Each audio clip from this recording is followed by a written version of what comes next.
Hello everyone and welcome to this lecture. We will just get started in 2 minutes.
It would be great if many of you can introduce yourself in the chat. Uh, I think the participants are a mix from the context engineering workshop, modern software engineering workshop, and also some from the GPU workshop.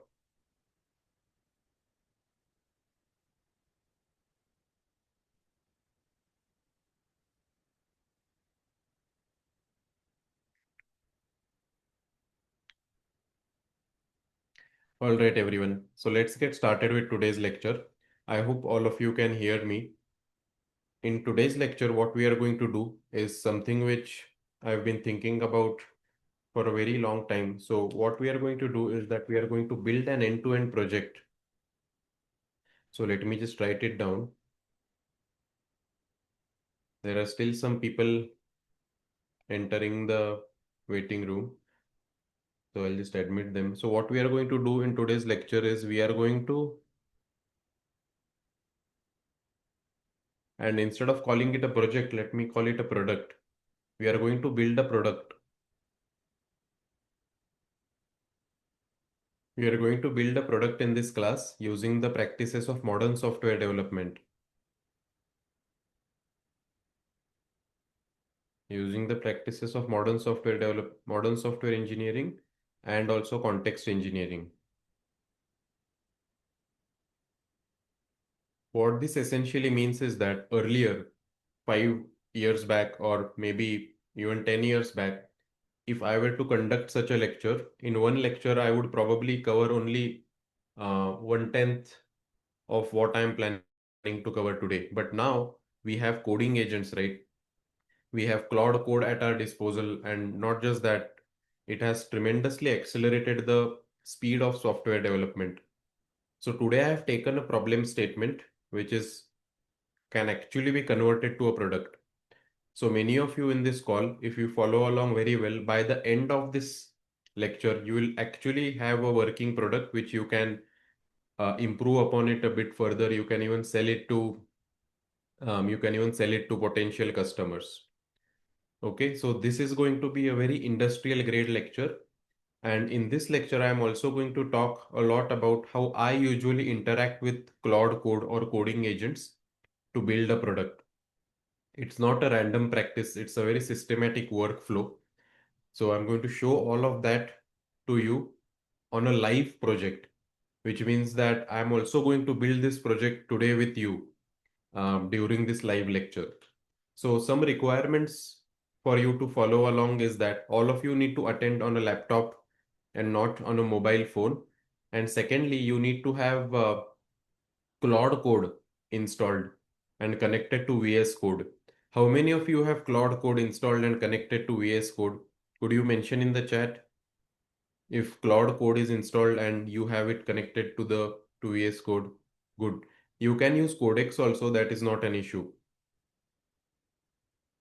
You have max subscription. Okay, that's amazing. So today, as you will see, many people are thinking, right, that what's the role of software developers? What's even the use of a computer science degree if everything can be done with coding agents?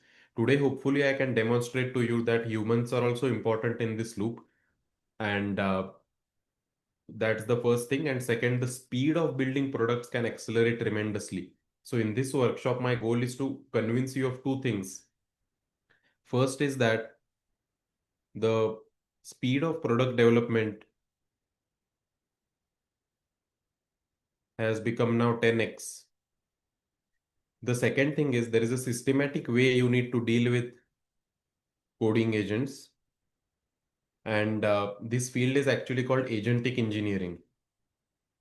So I'm going to also teach you some practices of agentic engineering along the way. And third thing, which is the most important, is that it's a four-letter word which is called care.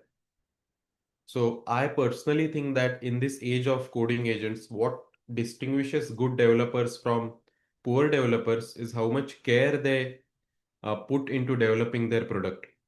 And today I'm going to quantify what care actually means.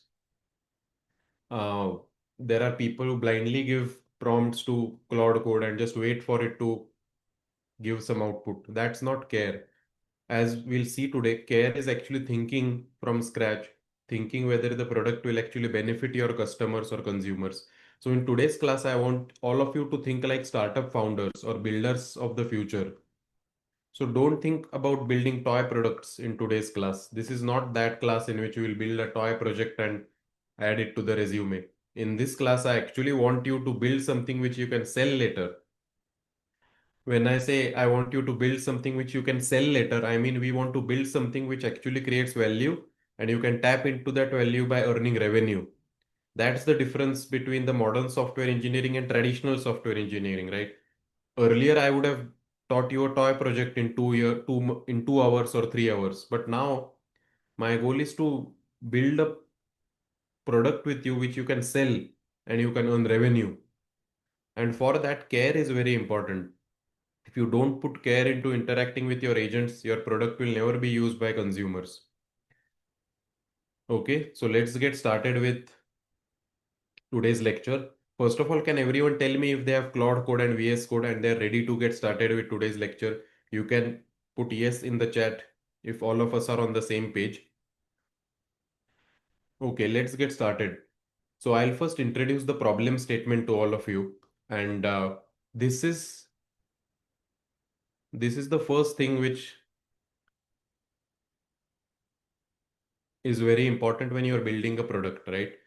You need to have a you need to think of a problem which actually solves some pain point. So now I'm thinking from perspective of a product developer or a startup founder, right? So the first, so we are looking at the care workflow now, how to put care into building products, right? So the first aspect of this care workflow is identify a problem.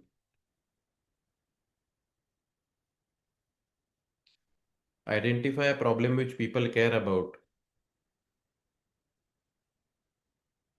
or identify a problem which is actually a problem.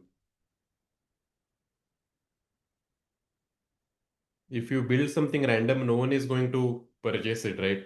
So I have stumbled upon a problem which I think, and all of you can confirm or deny, but based on the students which we have been educating, there is one problem which I have identified, and that is, let's say if you are giving an interview, right? If you are giving a machine learning interview or an AI interview, there are many students who want to prepare for this interview. There are many students who want to prepare for this interview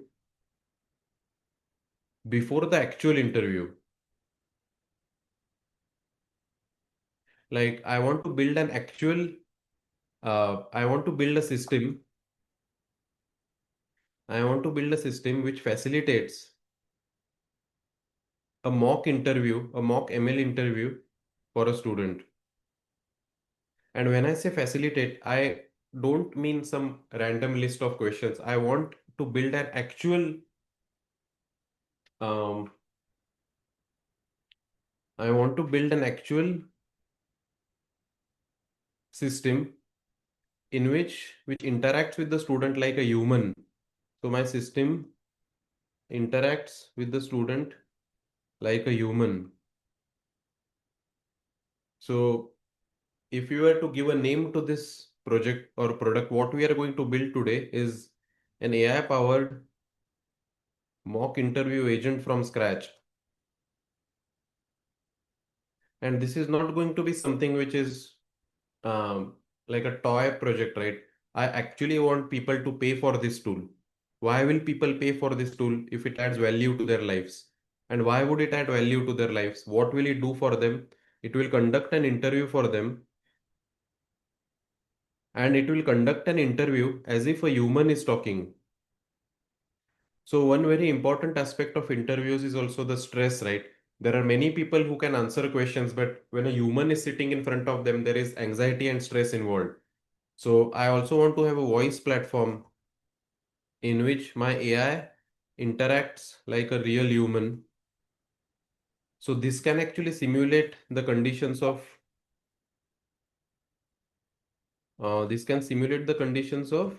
anxiety. So these non-tangible aspects are also very important in an interview process, as all of us might know, right? What we practice in our house is not the same as when someone is sitting in front of you. So now this is possible to do. Why is it possible to do? Because we have text to speech converters which almost behave like real humans. So what I want to do is that I want this system which simulates a real human and which interacts with the student like a real human and gives questions to them. So at the end of this journey, a report will be generated. A report will be generated which grades the student on interview readiness.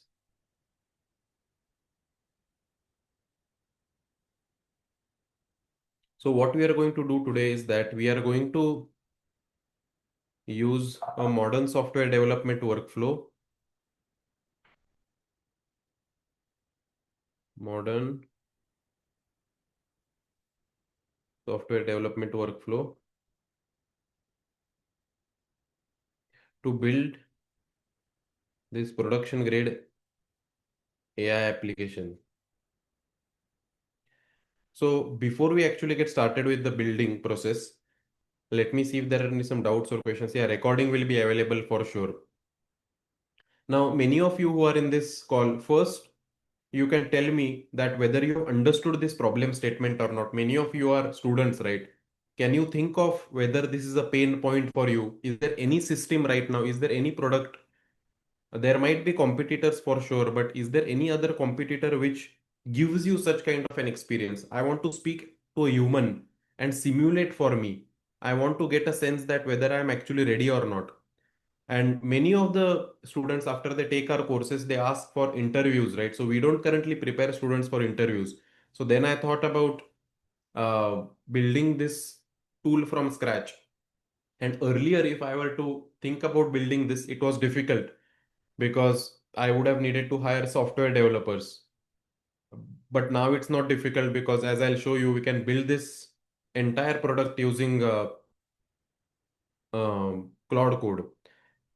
Okay, there is a question that please copy paste the problem statement. Yeah, so I'm just putting the problem statement in the chat. Later, all of us will interact with the coding agent ourselves. So no need to worry about you losing some information. I'm also going to share this after this lecture is over. So first of all, can everyone tell me, have you resonated with this problem statement? Have you understood what we are trying to build here?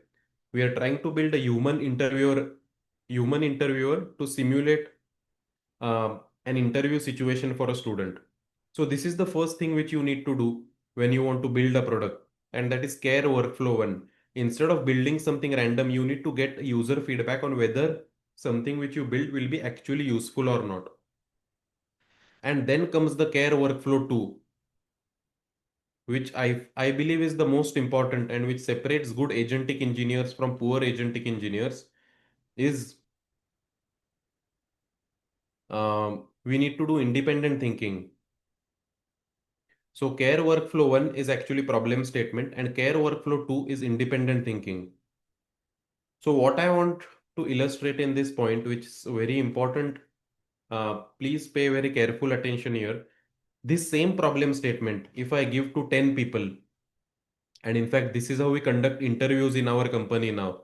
The same problem statement, if I give to 10 people, right? and all of them are using Claude Code. So it's not as if one person has access to a different tool than the other person.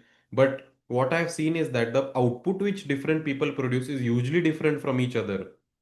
So there is a spectrum of the output being produced. Um, in fact, if you look at the quality of the output being produced, there are only a few people who produce a tool which is incredible, but a huge number of people produce something which is quite mediocre. And the reason for this mediocre output is after this problem statement, what students tend to do is that they just go to Claude Code and put this. So I can go to Claude Code and say that build this for me. So as you can see, I'm going to Claude Code right now and saying build this for me. And Claude Code will start building this for you. So it's not as if Claude Code is going to tell you that this is bad practice. See, Claude Code or any coding agent tells you that this is a great project, let me kick this off, etc. But please remember that this is very bad practice. This is very, very bad practice because here we do not go to care workflow number two, and this is independent thinking. I strongly think that as humans, we need to spend at least 30 minutes to 1 hour thinking about what we want this project to be, thinking about what we want the final product to be.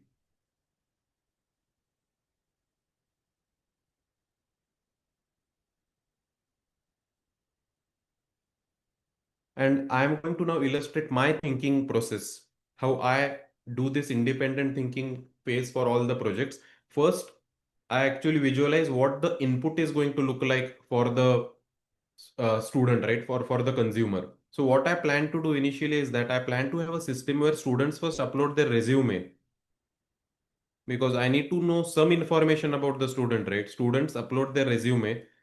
Let's say the resume has different sections. Once the students upload their resume, I need to build a tool which understands this resume. So now imagine an actual interview. In an actual interview, the interviewer already has your resume.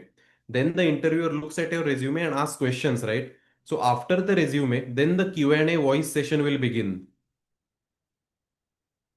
And in many things here, uh, things get very interesting, right? Because if you want to put in care, you will think of this voice session in a lot of detail. So let's try to think about it, right? Let's say this is a resume of a particular student. You can use your own resume, by the way. The sections in a resume look very similar to each other, um, as as you can see. So here, this is, I would say, a resume whose sections will be very similar to other resumes, right? There will be an education section, there will be an experience section, then there will be a project section, then there will be a publications if there are research publications, then some people might have extracurricular activities, etc. Right? So if you actually, let me take a screenshot of this resume. So if you bring this resume here, now let's say this is a sample resume. Now let's think from a human perspective, right? If you are the interviewer, what are the questions which you will ask to the student first without even going to Claude Code? What questions will you ask to the student? Let's say the student enters the interview room. So this is my interview room. So the student enters and my interviewer uh, is sitting like an actual interview, right? And you have this the interviewer has knowledge of this PDF. So what are the questions which you will ask? Think from a very realistic situation. Yeah, so almost the first, so let's divide it into phases, right? Phase one is background, or tell me about yourself.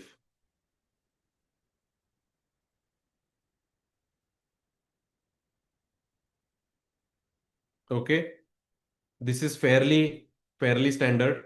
And let's say the interviewer says please tell me about yourself, then I say I am from this background, I have completed my college here, etc., etc., etc. Then what does the interviewer ask next? After phase one, what comes next? Now, here is where humans have to do independent thinking. If you want your interview agent to behave like an actual human, you first need to think about what does an actual human do. Projects, right? Exactly. The next phase, phase two, is actually projects. So what an interviewer might do is look at the projects which the student has done. Let's say pick any project here. Let's say this project, or this project, and then ask questions about, could you tell me, could you tell me more about this project?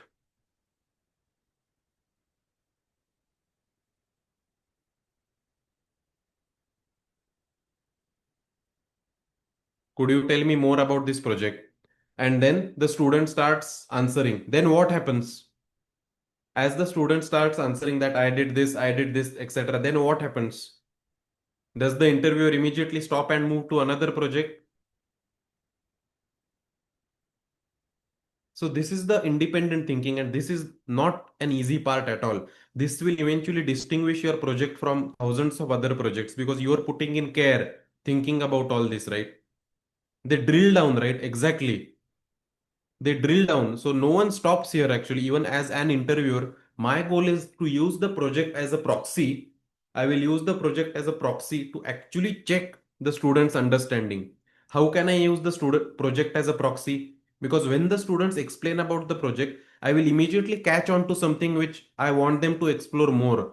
So this I'm calling it as a drill down phase. So I ask them a question, I ask them a follow-up question, and I kind of take it to the point.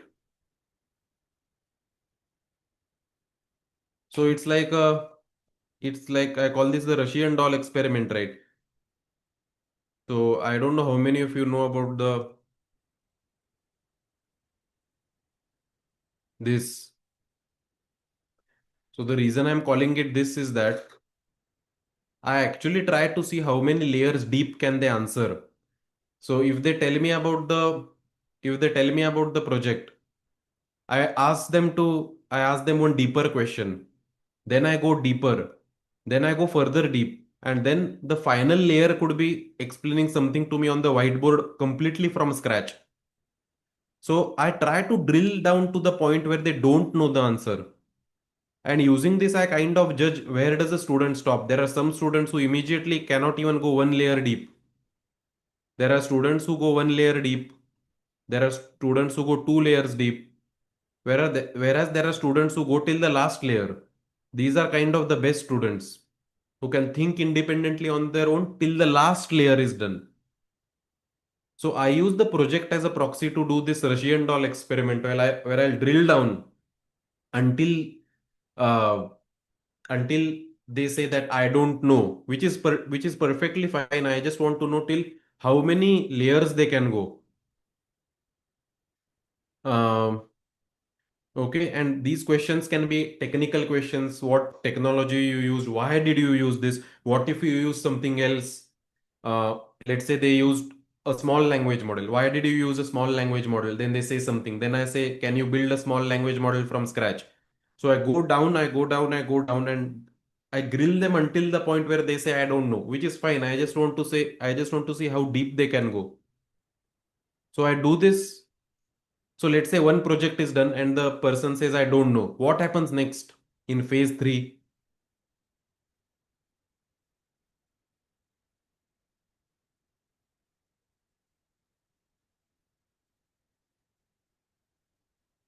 Uh, Hints. Yeah. So let's say that's a very good point. So let's say here itself, I give hints to the student.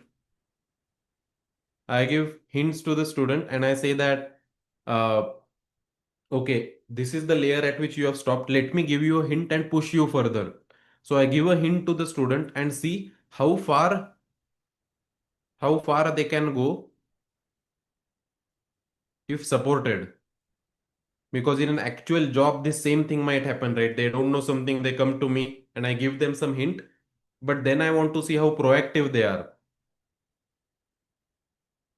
Even after giving hints, actually, some people use it immediately as a click and answer. and take it till the end. But for some people, it's still hard, which is fine. Now, after this is done, what happens in phase three? Actually, this may be subjective, but I'm going to go ahead and say that in phase three, I might drill them on another project. So let's say in phase number two, I drill them on one project, which is project one, and I do this Russian doll experiment where I peel the layers. And then in phase three, I'm going to go to another project. Let's say in phase one, I use this project. In phase two, I'm going to go with some different project and I'm going to drill down on the concepts. So once the projects are done, what will I do in phase four? There is still one aspect which is missing, and this is covered in almost all the interviews. After the projects,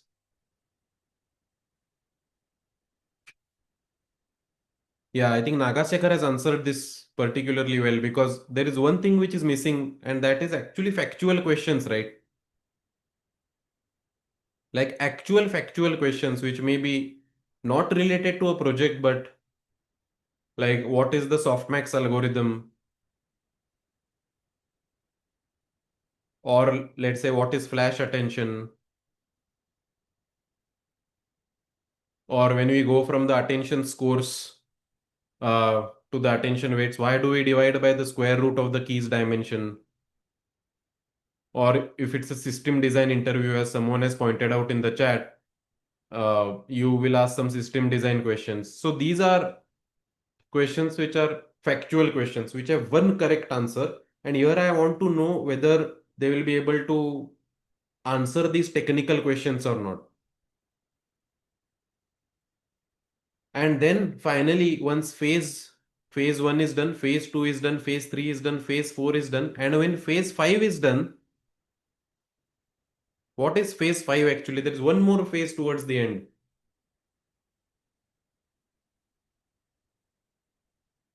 Yeah, the wrap up phase, right? What's there in the wrap up phase? In the wrap up phase, I ask them a few questions related to human to human interaction, like where do you see yourself in 5 years? Or how do you work in a team? What are the challenges which you have faced and how you have overcome them? Then what's your biggest, let's say, asset, or what's your biggest liability which you bring to the table? So I'm going to ask them all of these questions. Maybe salary. So in this call, I don't want to have salary negotiations because this in this tool, I just want to have if they are good technically or not. Like if a student just needs to know whether they can crack the interview or a technical and behavioral side. Salary negotiation is another thing. We can build a separate agent for that. There is a question about job description. Very, very good. So many people have pointed out that, well, resume is one thing, but a job description is also another thing, right? So I am particularly looking at ML engineer right now, ML engineer position. So when I'm going to ask all of these questions in their projects, I'm going to ask them questions which are relevant to the job description which I have put out. So when I am in phase two, I'm going to ask them questions which are relevant to the job description I have put out.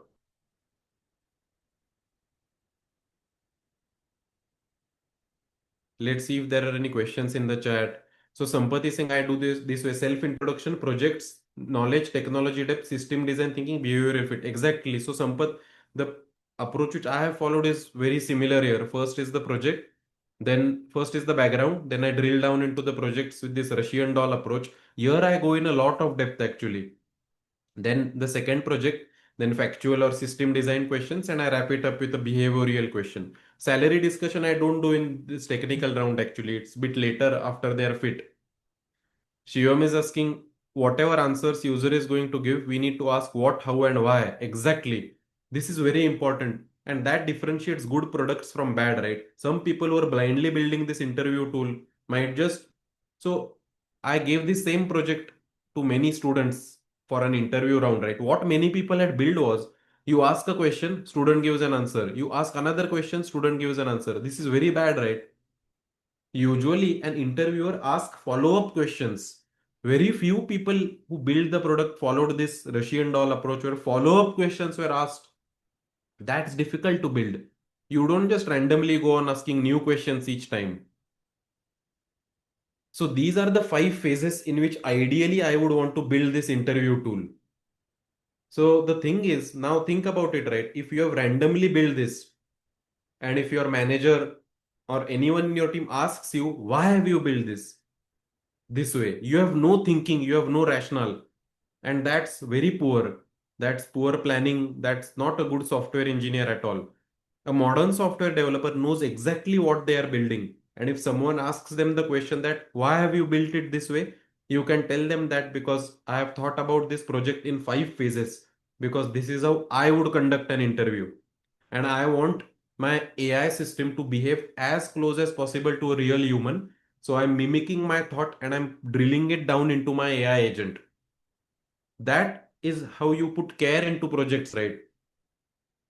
So recently we were talking with the CTO of a company and they were telling that projects are being built fast in the company, but when they ask their software developers what's going on or why have you built this, no one is able to answer. I believe that such kind of care practices will help this. Is there anything else which we are missing out here? Let's think about the agent later, but first from a human perspective, is there anything else we are missing out in this interview tool? Vishnu is saying validation of system. We will come to the agentic system, Vishnu, later. But from a human perspective, let's say you are the interviewer. What else am I missing out here? There is one thing which I'm missing out actually. Two things now that yeah, many people have pointed this out, right? Very, very important thing which is missing out. And that is, here I'm going to say care workflow 3, and that's empathy. Now, this is completely missing from AI products because AI wants to optimize the path from point A to point B, right? Does not have empathy. This is what is missing. If you have a human in front of you, they might know the answer. So let's say if you are in phase 2, they might know the answer. But if they are anxious, you can see it on their face, right? So you offer them a cup of water and you tell them that, hey, it's fine, you can relax.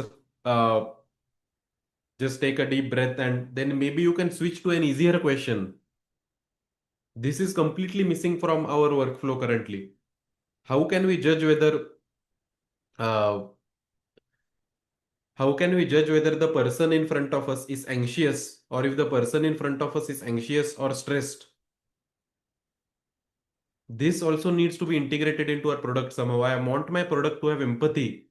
It should not be just asking bunch of questions if a student is anxious or stressed out. Then one more thing which is missing here is probably phase 6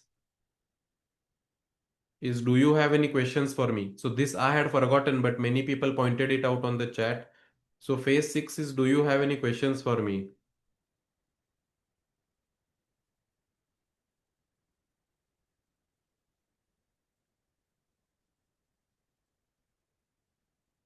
Uh, Speed of speaking. So we'll come to how do we get this. This is another interesting thing. How do we know if a student is anxious, right? There are many ways. You can enable the video camera and you can judge from the face or the speed of speaking. Nervous. There are people when they become nervous, they try to speak very fast. So this happens a lot in interviews which we conduct, right? People become nervous, they speak very fast. They would be knowing the answer, but they want to skip to the end. This is what you can detect actually. Yeah, Raghu is saying checking the attitude of the person. Again, this is very, very important. Whether they are going to be a cultural fit, because they might be knowing all the technical skills, but if the attitude is not right, for example, in our company, we don't hire people who are not good listeners.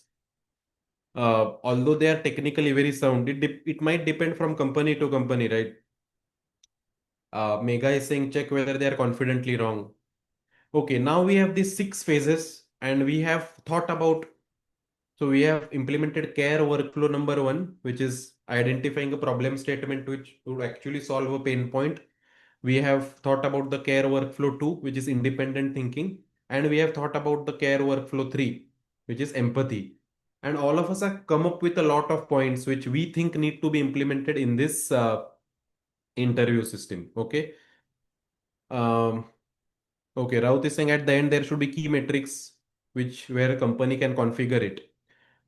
So we'll come to when we build the agentic system, there should be some metrics based on how we are judging, right? So each of these phases, I'm going to assign a score. Um, okay. More or less, is everyone fine with this approach currently, which we have taken? Have we covered, let's say, 80% or 90% of the points which would come up in an actual interview? So only if all of you are fine with this, we should go to the next thing. There might be some more things like, as someone is saying, feedback loop, fake check, etc. But let's start with this as a base structure right now. Yeah, we can. So the thing is, if we are building this tool for a student, right? I am assuming students who are coming here are serious. If they just check everything from the internet, then it's worse for them. So maybe we can even build in, we can have anti-cheating things. Uh, let's see, but I'm currently not looking at features, right? Features will come later. I'm currently looking at the workflow which I want. So, can everyone confirm if you're ready to move to the next stage? The first stage of this workshop was this care workflow. If all of you can confirm that you're ready to move to the next stage, I'll proceed with the next. Okay. Now, again, here there are two types of people. The first type of people is who have thought of the care workflow and who directly then go to Claude Code and put all of this there. But this is again not correct, because for a modern software developer, you need to have a structure in which you are executing projects. And the structure in which you are executing projects needs to have a proper workflow. How many of you in this class right now are from the Modern Software Developer Workshop? Could you say yes in the chat if you have attended the Modern Software Developer Workshop? Okay, many of you here are from there, right? So in that workshop, we have learnt about three things. We first need to build a project roadmap document.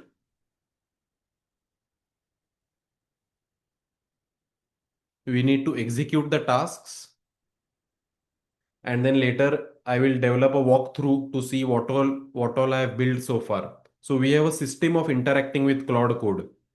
So those of you who are from the context engineering workshop, I'll just explain this system again. So we don't directly put in a prompt to Claude Code directly. We do it stepwise, right? We first build a, so I always call it project roadmap. So it's actually product requirement document. So we build this product requirement document and we first verify it. Second thing what we do is that when we build the product requirement document, there will be a list of tasks. Then we will execute those tasks, and then I'll just see a walkthrough of what all has been built so far. And then we'll do the building in versions. So first we'll build the version 1 of the product, then we'll build the version 2 of the product, and then we'll build the version 3 of the product. So those of you who were in the modern software workshop, you would already have the skills which we have created with Claude Code. You would have this slash PRD skill, you would have this slash dev skill, and you would have this slash walkthrough skill. For those of you who don't have these skills, I'm going to do this from scratch right now with you. So we don't have to create these skills in this workshop. Those of you who have these skills, you can directly invoke these skills. Okay. But for those who don't have these skills, I'm going to interact with Claude as if skills are not there in a sequential manner. Okay. So now what we are going to do is that we are going to go to Claude and we are going to put an initial prompt. Okay, so let's go ahead right now. But I'll first write this in Microsoft Word. So I'm going to uh, share this document right now with all of you.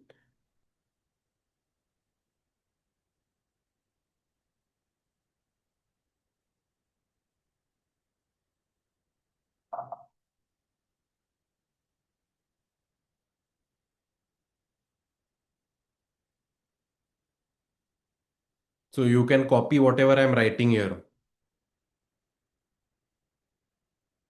Okay, so you can say that I am planning to build an industrial grade.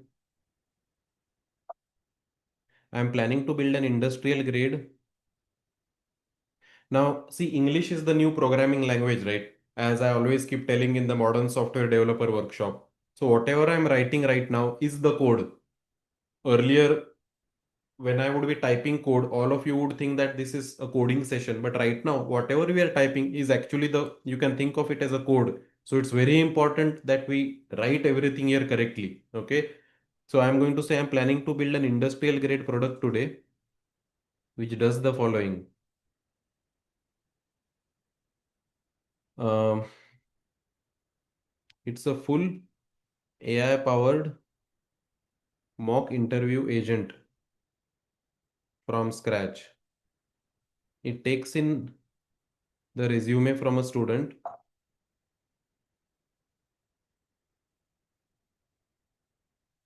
It takes in. Okay, so I have whisper flow right now, so I'm just going to speak so that it will be converted. It takes in the resume of a student, it parses the resume, and then we are going to build a chat system as if a human is conducting an interview of the student based on their resume. Okay, it did not work here. Uh, Let me try again.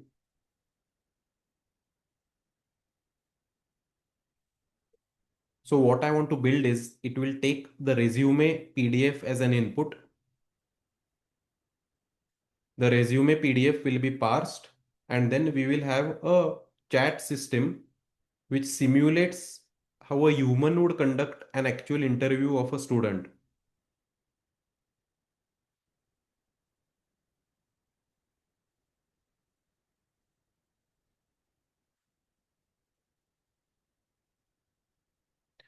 So I have thought a lot about how I want this system to be. Let me explain what I have thought about. I want to build this system in phases. I want to build this system in multiple phases.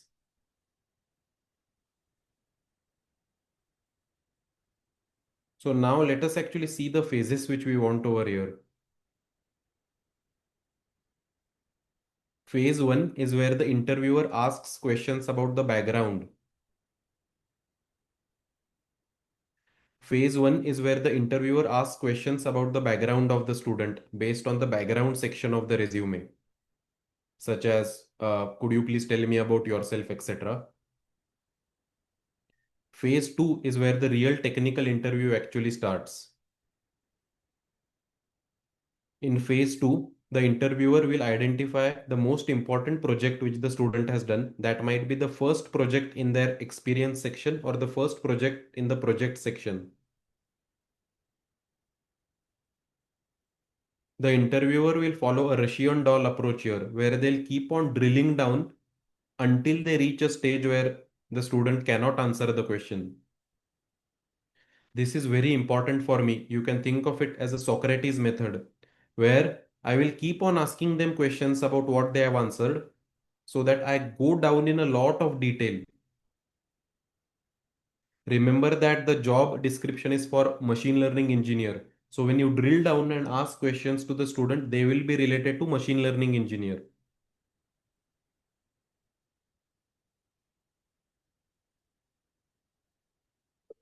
The questions should be such that, let me give you an example here. Now see, this is very important. The more examples you give, it will be better. Let me give you an example of what I mean by drill down.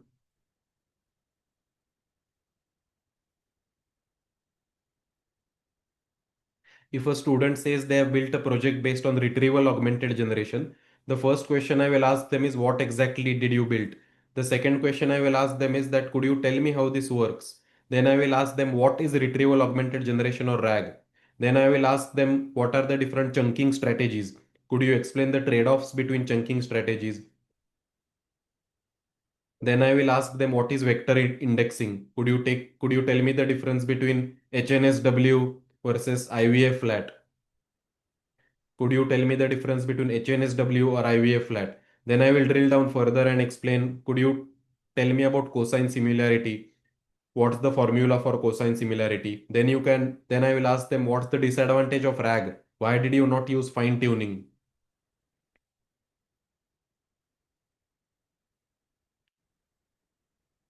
Then I will ask them, then I will ask them about different indexing strategies like HNSW or IVF flat.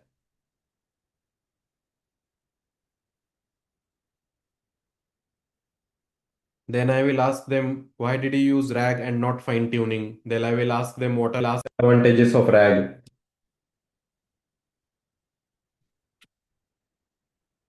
This is how I want to drill down on every single project.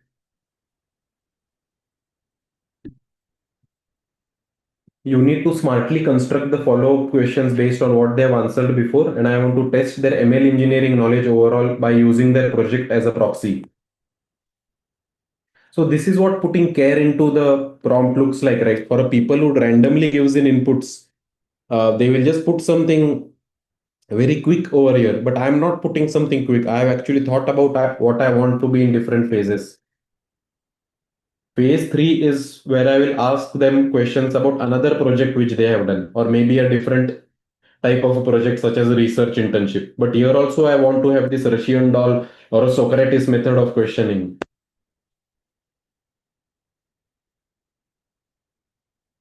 Let's see what are the different phases. Yeah. Phase four is where I will have factual questions related to machine learning engineering. Now, let us think about how should we have these factual questions. Now, can you all tell me how should I ask these factual questions? Can you think of how can we build this agentic system so that it can ask good factual questions based on the student resume?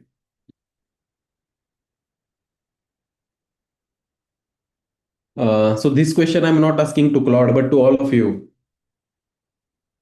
Chenchu is saying phase two side heading is missing. Oh, so it's fine. Claude will understand that.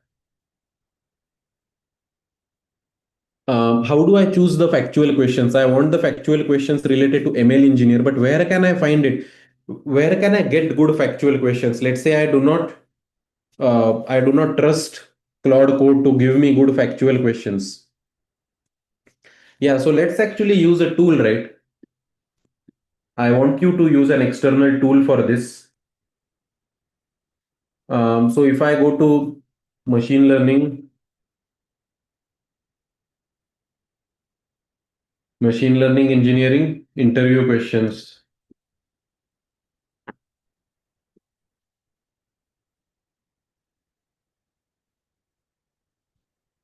and then I go to GitHub. Yeah, so let's say I take this.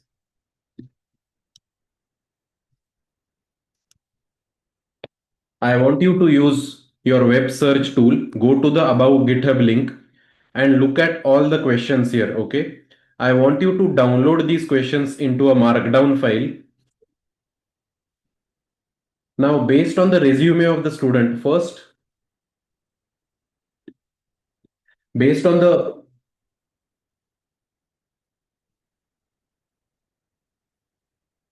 based on the resume of the student, you first need to identify their field, if it's natural language processing or computer vision or any other field. Then you can do a simple similarity search with the markdown file, and then you can retrieve questions based on that field. You see, what we are doing here is that we are not just randomly asking Claude to generate questions for us. We are actually thinking a lot here as a human. All of these are human inputs, right? So when people say humans are useless in this agentic engineering age, I am not sure that is the case, because the more care you put in, the better it will be.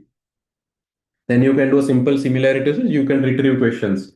If you cannot find questions in the above GitHub link, you can create a question yourself, but make sure to ask at least 5 questions in slightly different fields. The question should have factual correct answers so that we can verify them correctly. If you if if you can't find questions in this document, create these questions yourself. And the question should have a factually correct answer. You can get the answers from the above link as well.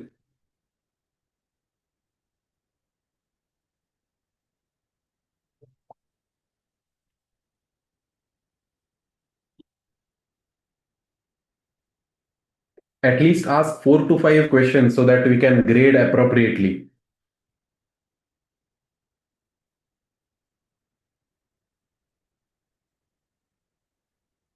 Simrat is saying, where are we creating embedding for the similarity set? So Claude coding agent will create embedding itself. So I'm going to tell it that you can use a simple 384 dimensional embedding model.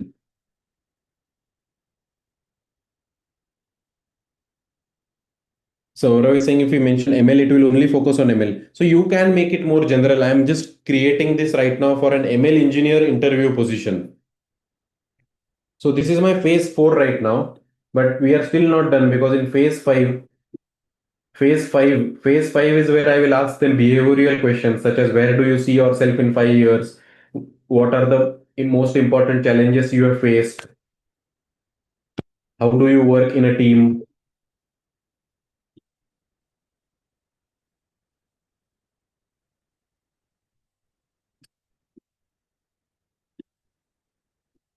Do you have any questions for me? So let's say I'm only looking at these 5 phases for now. And then what I'm going to say is I want to evaluate the candidate based on their responses in each of these 5 phases. So I want you to create a robust evaluation criteria for each of the 5 phases. Now let me talk a bit about this evaluation criteria with you. Agentic evals is also one of the most important fields. So now when we write this prompt, we also have to define evaluation criteria. Um, so let's see. Phase 1, it does not make sense to have evals that much actually because it's just about the student whether they can tell about themselves. It does not make sense to have evals for phase 1. In phase 2, I want you to come up with a metric called as the Socrates metric or the Russian doll metric, which tells how deep the student was able to answer the questions, till how much layer they were able to answer. In phase 2, I want you to create a metric such as the Russian doll metric or the Socrates metric.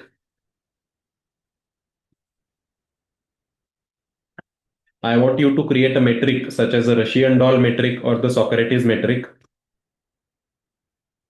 This tells me how deep the student was able to go and still answer questions.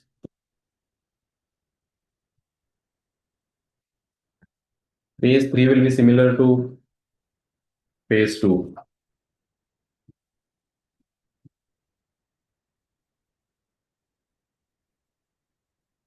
Phase 4 will be the most easier to judge because we have the correct answers and I just want you to evaluate how many answers the student got correct. Phase 5 is also important to evaluate. I want you to see if the student is proactive, if they are visionary, if they are realistic and grounded, and whether they can be a good team player. I also want you to give negative points to the student if they don't ask me any follow-up questions.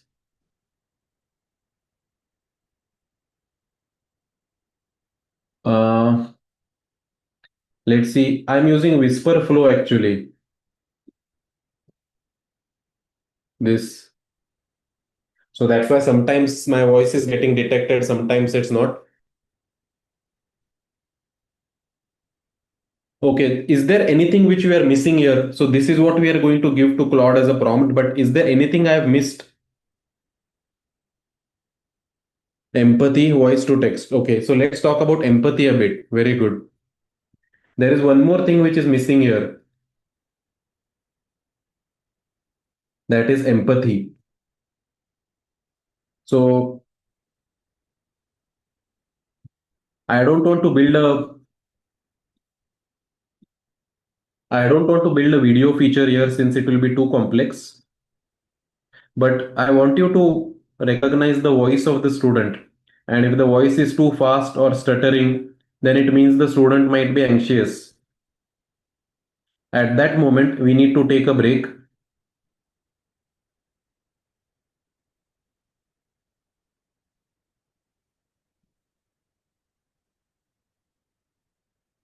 This will become a heading, I think.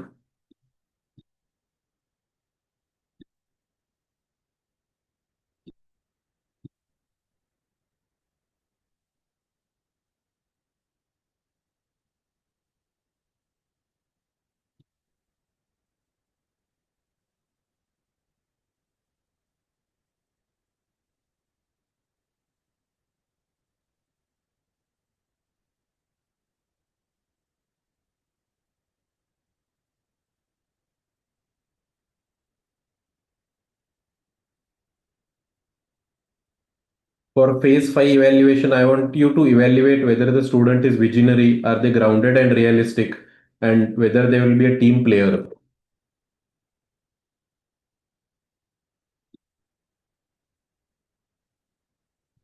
We need to take a break, pause for a moment, and then tell the student to just relax themselves and then continue the chain of questions.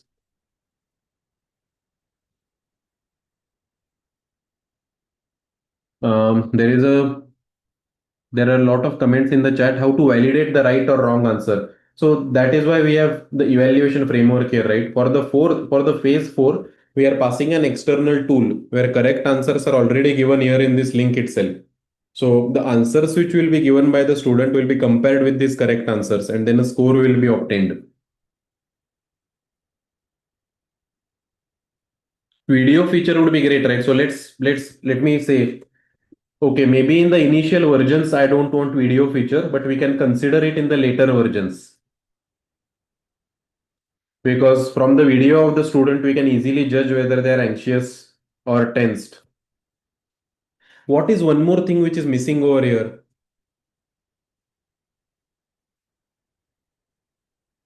Shivam is saying we are not tracking the expertise of the student. So the expertise of the student, I think, is tracked in phase 2, phase 3, and phase 4, right? Because in phase 2, we are going to actually judge how deeply they can answer questions. In phase 4, we are going to judge whether they are able to answer the factual questions or not, giving hints, correct? So let me say it here. One thing which I want to mention in phase 2 and 3 is hints. If the student is stuck somewhere, and if they don't answer properly, you can give them a nudge or a hint.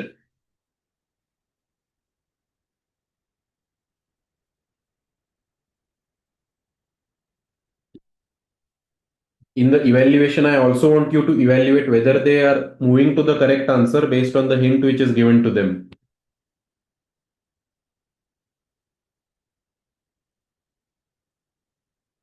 Now, actually, there is one more thing which is missing here, which is the tone of the interviewer. Usually, when you build a agentic AI system, right, the AI is very over enthusiastic. Has all of you noticed this? It mentions things like fantastic. It mentions things like it's a pleasure having you in this interview, and I don't want all of that. So I'll say that I I want you to be very professional. I don't want you to be over enthusiastic and eager.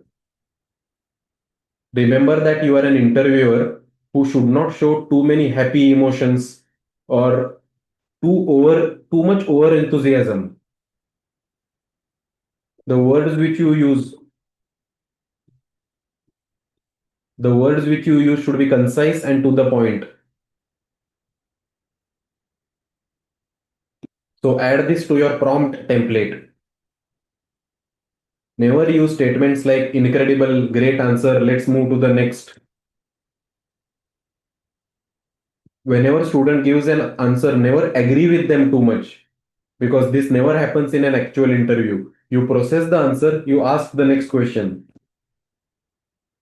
So this is very, very important. Again, this comes to the fact of putting in care, right? Because if you randomly give it, then the agent will actually, I have built the version one of this system way back, and then it agrees with everything. Um, yeah, so what Anindya is saying, I have written the same thing right now in the chat. Is there anything else? Now let's talk a bit about the features, right? I have not talked too much about the features yet.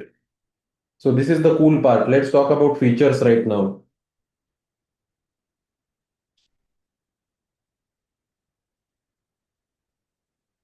So what are the features which we need?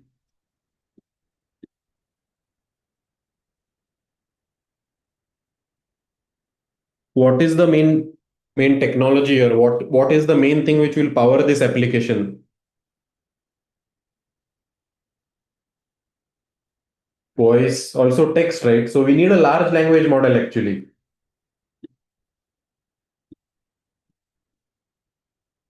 A large language model powers this entire application.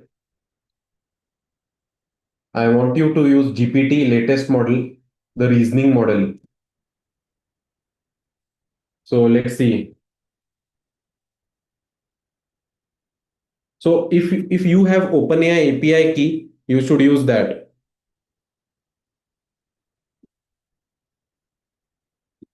But I am going to use GPT 5.4. Here is an example of how to work with GPT 5.4.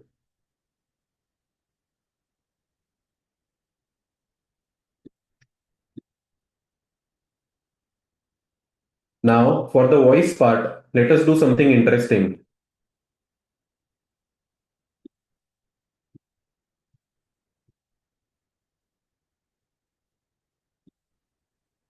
We will use the OpenAI Whisper model, which is text to speech. I think that's the best. So here is an important thing, right? If you have Gemini or any other API, you can feel free to use that. But I'm going to do a very interesting thing here, which all of you can do if you're maybe after this class. So I'm going to go to 11 Labs, and I'm going to show you one very cool thing. So I want the interviewer to speak in my voice. How will I do that? If I want the interviewer to speak in my voice, how will I do that? I want the interviewer to speak in the voice of Dr. Raj Dandekar. How can I do this? Voice clone, yeah. So I have already created a clone of my voice.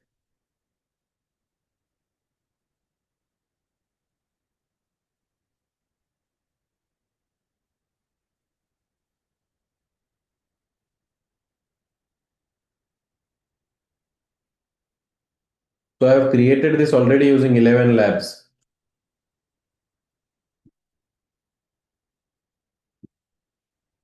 Actually, let me try to find this.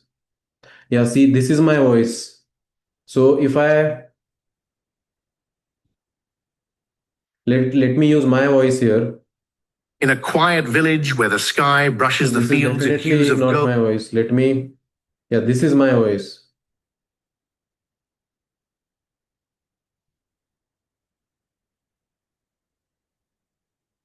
gold. No, not this. So let me generate speech. In a quiet village where the sky brushes the fields in hues of gold, young Mia discovered a map leading to forgotten treasures. Little did she know her cat Whiskers had a secret. He was the guardian of the map, tasked with guiding Mia to not only the treasure, but also to her destiny. It's not very bad. So let's see. I want to use. So first, I'll need to provide my 11 Labs API key. Uh, so I'll say you can ask me for my 11 Labs API key, and I will provide it to you. You can ask me for my OpenAI API key, and I will provide it to you as well. So never expose these keys anywhere. If when we are pushing to GitHub, we'll store this in git ignore. So one thing which is how will you get this voice, right? So every voice I think has a voice ID associated with it.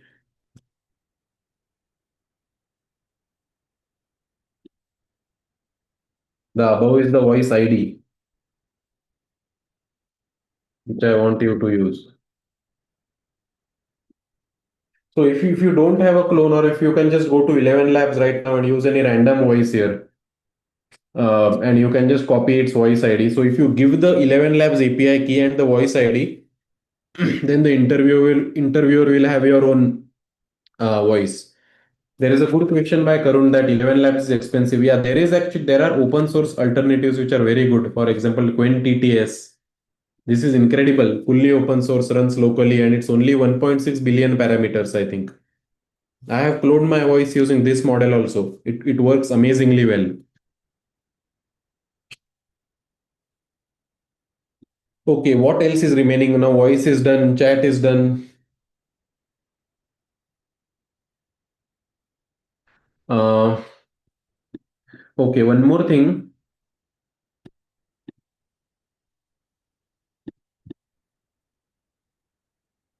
One more thing. When the user uploads the PDF, I want you to parse the PDF using OpenAI itself. Maybe don't use a Python library like PyMu PDF, etc. That's not very reliable.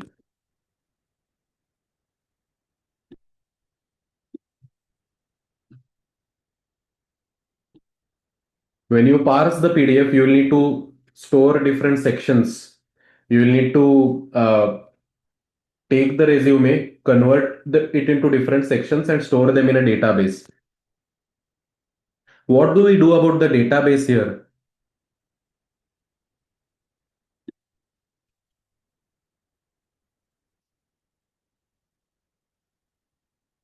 How many of you have used Supabase?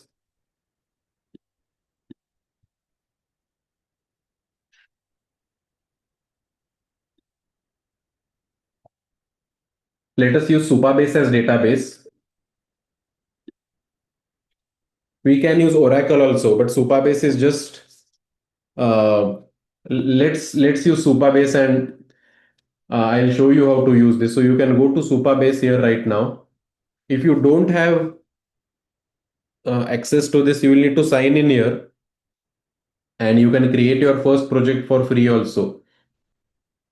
So you can go to the dashboard, and what you can actually do is that you can click on account preferences and then click on access token and click on generate new token here.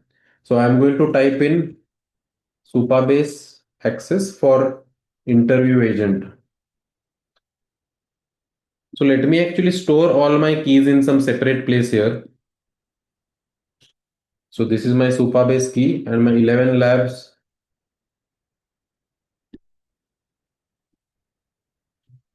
I'll need to check where to find the 11 labs key, but I think it will be in the developers section.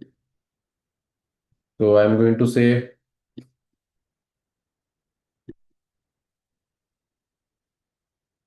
interview agent, and I'm not going to restrict key for now.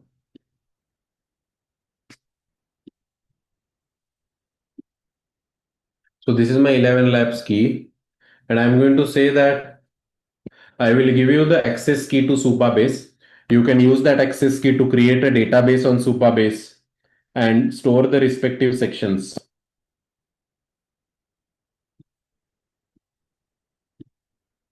I will give you the access key to Supabase. You can use that access key to store the relevant sections on Supabase database. This is not getting detected.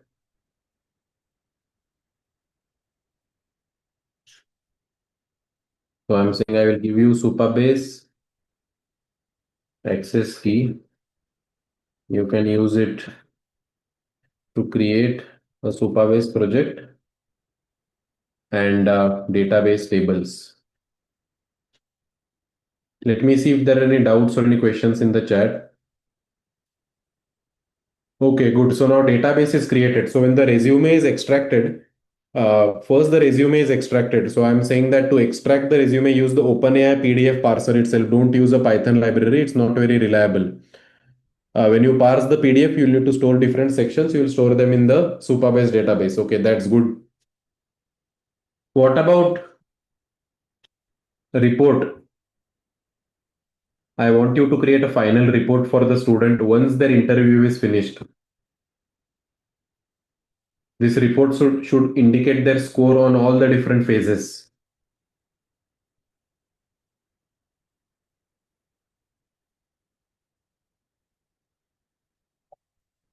I want to develop an anti-cheating system also, but not maybe right now. I'll do this in subsequent versions.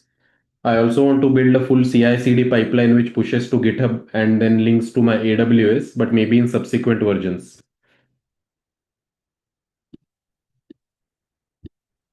These will be in subsequent versions. So in this workshop, let's build the first version first, and then you can go ahead and build the next versions. So I'm going to say CI/CD pipeline with GitHub Actions and AWS deploy. Then we are going to also look at an anti-cheating system, but maybe later.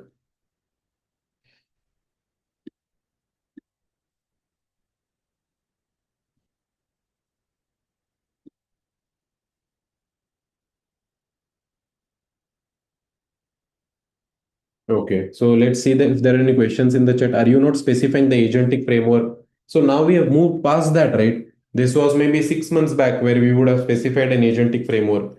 But now Claude Code will by default use its own agentic framework to spin up these agents. Now, so all this is done, right? Then how are we going to implement this? I mentioned about these three things, right? Problem, the PRD, the project roadmap document, tasks, and walkthrough. So let me write it here. I don't want you to start building right away. First, you can create a project roadmap document for me. Along with this project roadmap document, you can create a list of tasks which you will finish. Once I approve the project roadmap document, you can start executing the tasks step by step and mark it as done when that task is finished. I have the PRD and the dev skills which you can invoke. If you don't have these skills, no problem, you can directly start building. So for those of you who don't have these skills, it's fine. You can directly start building. So now what we have to do is that we have to give this prompt to Claude Code and we'll start interacting on VS Code. Uh, First of all, can everyone tell me if you have understood what all we have built so far and why this approach is very different than randomly putting prompts to Claude Code? We have spent almost one hour and 15 minutes in first designing this system ourselves and putting care into the system. We have not even had an interaction with Claude Code until now, because that is how humans should first put care into the system. You organize the phases in your mind and then you interact with Claude Code. Then you will get answers much better. Gautam is saying, can you please tell me how to add skills.md? So you can just say create a skill for building this project roadmap document for me, and then the skill.md file will be created for you. Sanjeev is saying, could you please explain what are skills? So skills essentially are when you create a project roadmap document skill, you don't have to say each time that create a roadmap for me. You just can invoke the /prd skill, and then the every time you are building a new project, it will automatically invoke those skills. Have you used Whisperflow? Yeah, I've used Whisperflow to write this doc. Okay, so now can everyone confirm if you are on the same page? We are now going to go to VS Code. So just mention yes on the chat if you have understood what all has been done so far and you are ready to move to VS Code now. Okay, good. Now we basically have all the fuel which we need to build this project. Okay. But first, what you have to do is a couple of things. Go to desktop And then you can create a new folder here, and you can say agentic engineering interview system. And then what you can do is go to VS Code, and then you can click on add folder to workshop or add folder to workspace. So I'm going to add this. Then what I'm going to do, this sample PDF, right? You all can use your own resume actually right now. I'm going to use this sample PDF,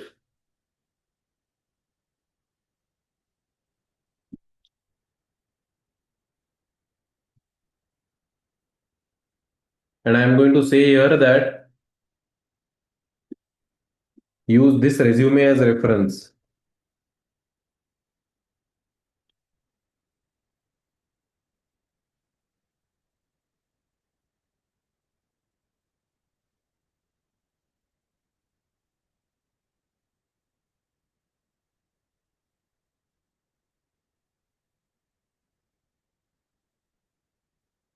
So you can paste your API keys here if you want.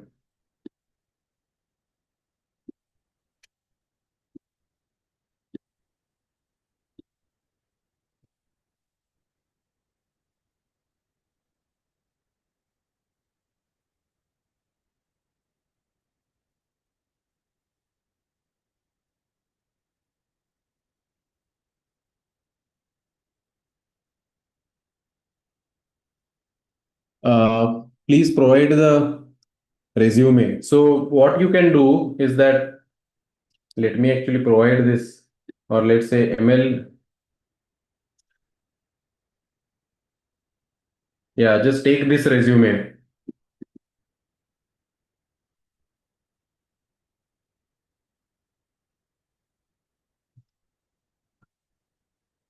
Now, when you go to VS Code, Claude Code, when you interact with Claude Code, it will ask you permissions each time, right? So what you can do is that you can go to code. Actually, you can go to system settings, not system settings. Where is it? Yeah, you can go to settings, and then you can type Claude. And then you can click on allow dangerously skip permissions over here.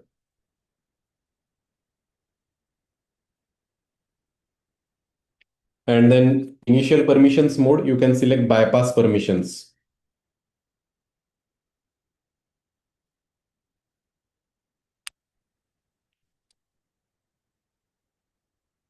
so that you don't have to, answer the questions each time. Sita is saying, how do you go here? Can you please repeat? So first, have you installed Claude Code? That's the first thing. Then what you will need to do is that you will need to go to extensions, and then you will need to install Claude Code for VS Code extension. There is this Claude Code for VS Code which you will need to install. And then to disable the permissions, all you have to do is go to code, go to settings, extensions, not extensions, go to code, settings, then type Claude here. And then you can allow dangerously skip permissions here, and initial permission mode is bypass permissions. So what we are going to do now is that I want you to build in this folder, copy path, and I'm going to paste it here. And then what we are going to do is that we are going to copy paste this entire prompt into Claude Code.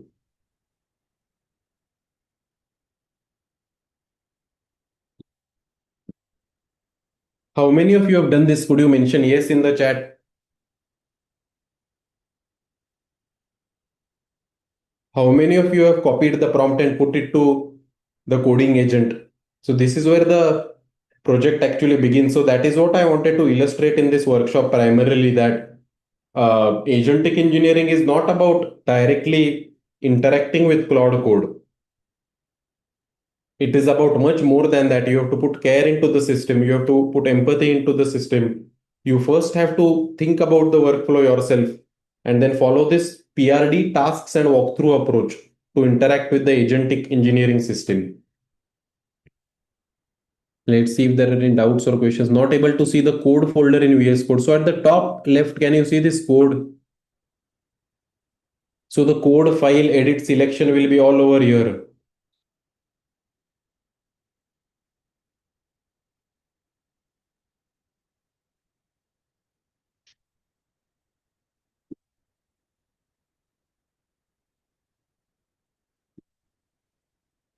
So you can see what's going on here right now. Claude Code is also going through this GitHub repository to see this list of questions which we have. It's going through the resume, the secrets.md file where all the API keys are mentioned. And India is saying that is the PRD shareable. Yeah, so once it creates the PRD, I can maybe share my PRD with all of you right now so that maybe you can use the same one.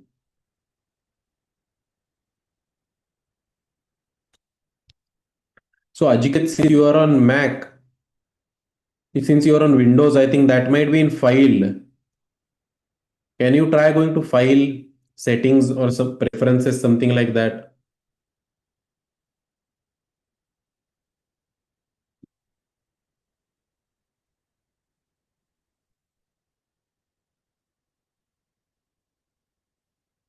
Mega is saying what all secrets should be on secrets.md. So I've currently added three secrets over here. Uh, if you can see,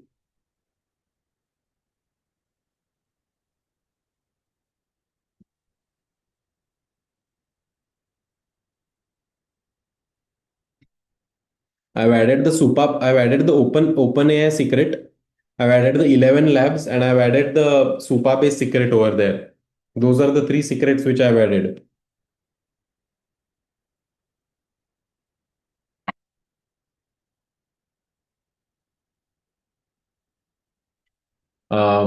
Can you repeat the steps again? So what I've done is that I've copied this document and I've interacted with Claude Code. So I've put questions over here, right? Or I've put this entire prompt over here right now. And I've asked it to create a project roadmap document for me. At the same time, I've in the secrets.md file, I have actually added three secrets, which is my OpenAI API key, my Supabase key, and my 11 labs. So you don't need to use the 11 labs API key. I think it's not absolutely needed because if you don't use it by default, Claude will use some manual robotic voice. But later, after this class is done, maybe you can add a new voice from you can add a new voice from 11 labs maybe. But right now, any voice can actually work. But I've given a couple of things in the prompt. I've mentioned it to stay in this folder and I've given a sample resume. So what I've mentioned for the resume is the best test is if you can do it on your own resume. So I have given some resume here, but if you want a resume, you can directly give any publicly available ML resume on the internet. What about the skills which you are talking about? So many of the people from the modern software developer workshop have these three skills. But those of you who do not, right now, there is no need to create skills. You can do this after this workshop is done. Right now, we have just told Claude that don't directly build something. First, create a project roadmap document with me, and then I will approve it. So see, for me, this PRD skill is being invoked right now. Uh, what you can do is after this workshop, you can ask Claude to create the PRD skill.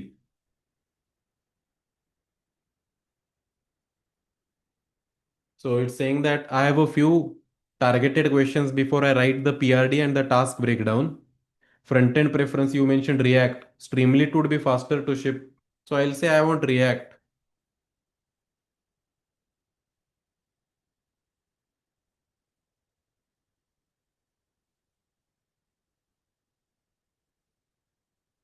So I'll say V1 should support voice.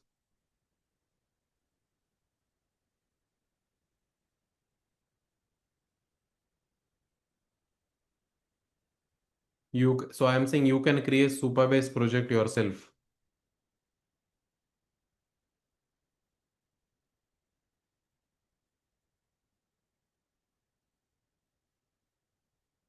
So I'm saying this along with voice looks good for version 1.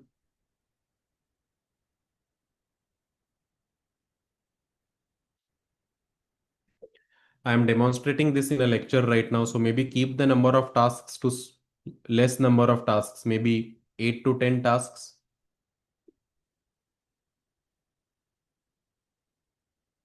So whatever I mentioned here, I'm copying this and adding it to the doc.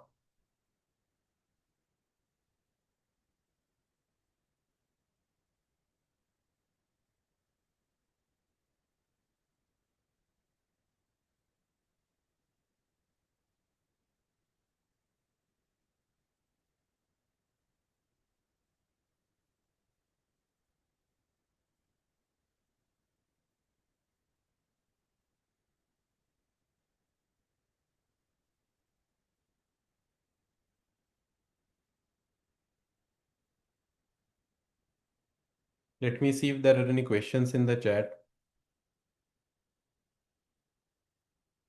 Sanjeev is saying, wondering whether it's still necessary. I don't think it's necessary, Sanjeev, anymore. So Claude Code inbuilt agents already provide these capabilities which libraries such as LangGraph or Crew AI offer. Mosam is saying, simply saying create a PRD skill. So we have to write a lot more detail of what that skill should entail. So currently what we can do is that if you want to create the skill, I can provide a sample PRD document to all of you, which we actually covered in the modern software development class. So this is the this is how project roadmap document actually should look like. So I'll in this same document I'll show it a bit below. So if any one of you wants to create the skill, you can give this as a reference and say that I want to create a skill out of it.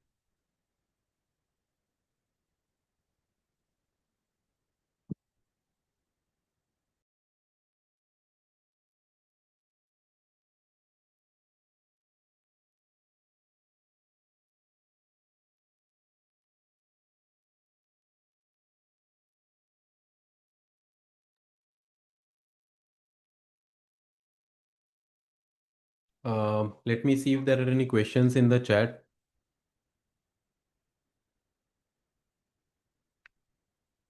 Rakesh is saying, did we create the Claude.md file? So right now we have not created a Claude.md file because right now I just want to show you the PRD driven workflow. We can create a Claude.md file after the uh, project roadmap document is done for sure.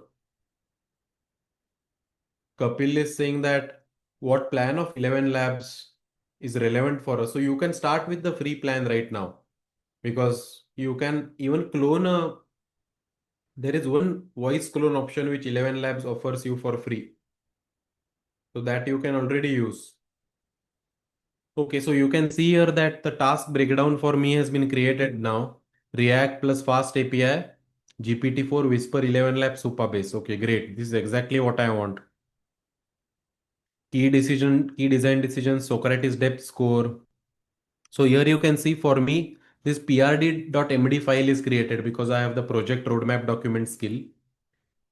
Um, and the tasks.md file has also been created. So as different tasks in the PRD are executed, we will make a tick over here and that task will be finished. So then I can say now, go ahead and start executing. So one more skill which we had created for this is slash dev. Those of you in the modern software workshop will know this.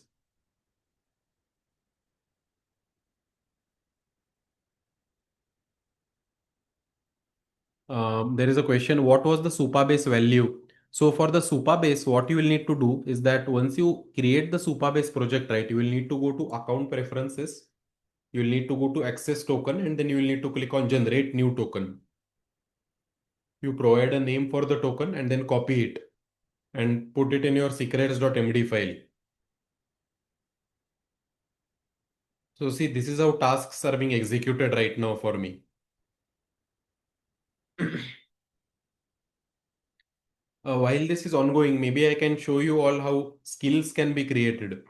So I talked about this PRD skill, I talked about the dev skill and talked about the walkthrough skill, right?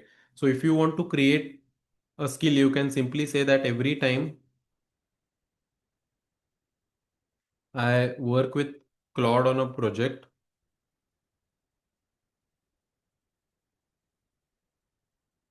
I want to follow this approach, create PRD, run tasks, generate a walkthrough file, and I want to create version based sprints. I want to create three skills. One is slash PRD, the second is slash dev. So as you can see, I already have these skills, but for those of you who do not, you can use this prompt to create these skills. A sample PRD looks something like this.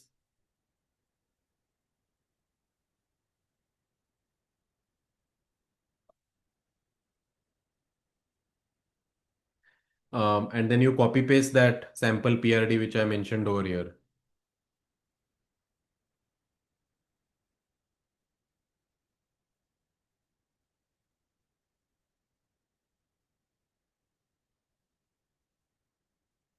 So this is how you can create these three skills. Ideally, more details need to be given for the skill creation, but here I'm just saying simply. So here itself I'm saying prompt for skill creation.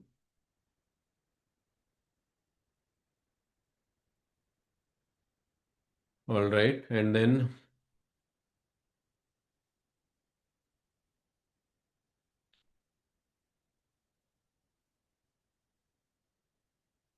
um, maybe I'll show this in a different color right now, or this color, yeah.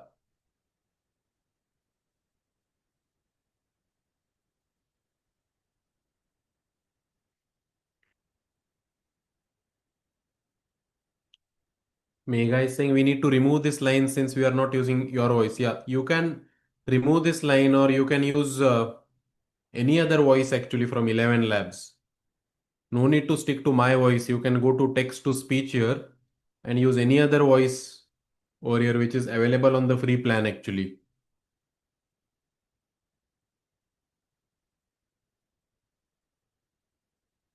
Modern software development recordings are not available.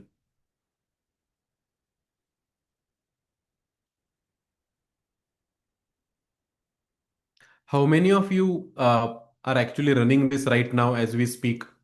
Could you mention in the chat if you are running these tasks? For how many of you these tasks are being run right now?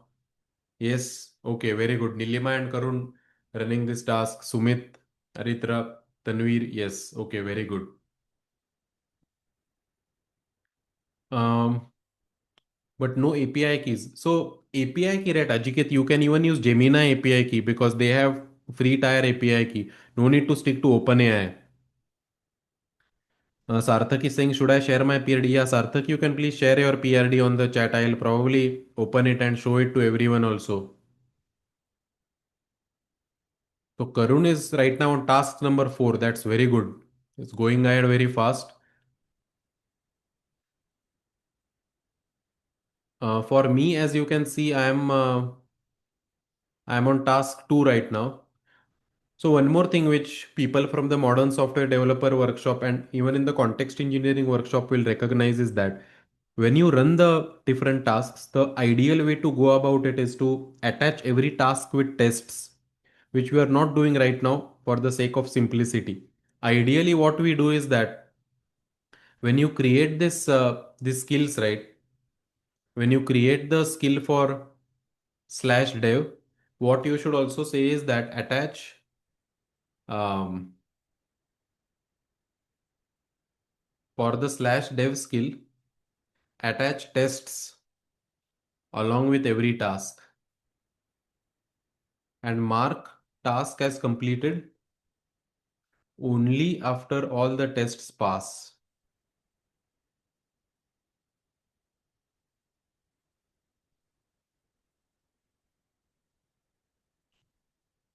Uh, for Karun, this is fine. But for other people who have not from modern software developer workshop, all of you have the skills correctly slash PRD slash dev and slash walkthrough. We don't need to change anything.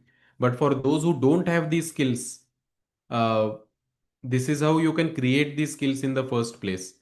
Because as we have seen in the MSD workshop, in the task should not be marked as completed unless the tests for that task have been finished.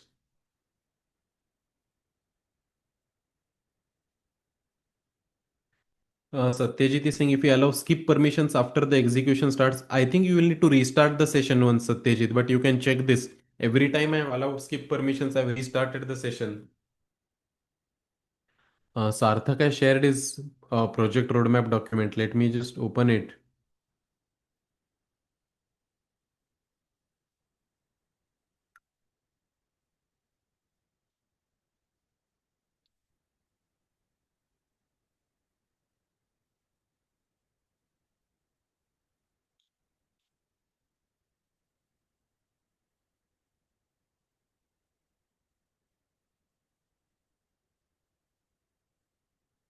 Yeah. So I think it's actually very similar to what mine is. Supabase as the database, we have Whisper for text to speech. Speech to text is Whisper actually. Text to speech, we have 11 labs. Resume parsing, we have OpenAI GPT 5.4. Database is Supabase, PostgreSQL. Embedding model is, see, now this decision has been taken by Claude itself, which is a very good decision. I think this is a very famous model from Hugging Face for sentence transformers embedding. It has a huge number of downloads also.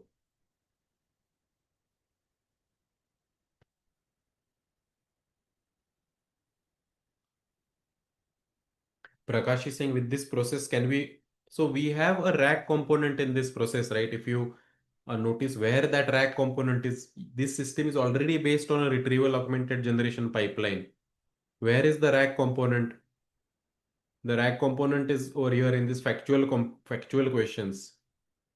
Because in factual questions, what we are doing is based on the resume of the student, we are retrieving the questions from the GitHub repository appropriately. So now, when you say RAG, by default, it means agentic RAG. Why? Because the RAG is a tool which the agent can decide whether it has to use or not. Earlier RAG systems were by default like you have documents, you have embeddings and the query, and the relevant document is retrieved. Um, but now it's agentic RAG, right? By default, RAG has become agentic RAG, where along with all the other tools, the RAG is also a tool. One more thing which you can do, which people in the context engineering class, how many of you here are from the context engineering class? In that class, you might have heard of sub-agents, right? In There is one more approach to work on this project, and that's through creation of sub-agents. So here I've got the message that you have used 92% of your session limits resets in 3 hours. So we can see view usage here.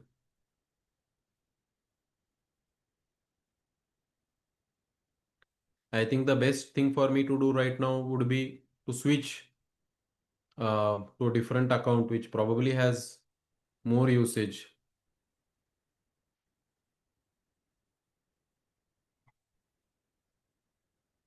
Let's see.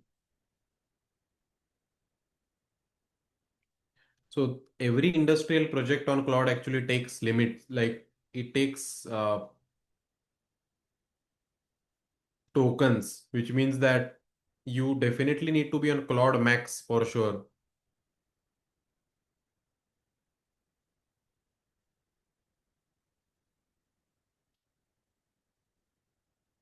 So let me see how much in between we can switch to any other account as you can see over here.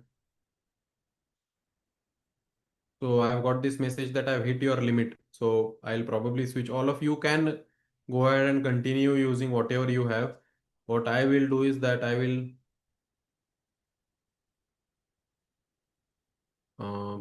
maybe I will upgrade or switch to another account.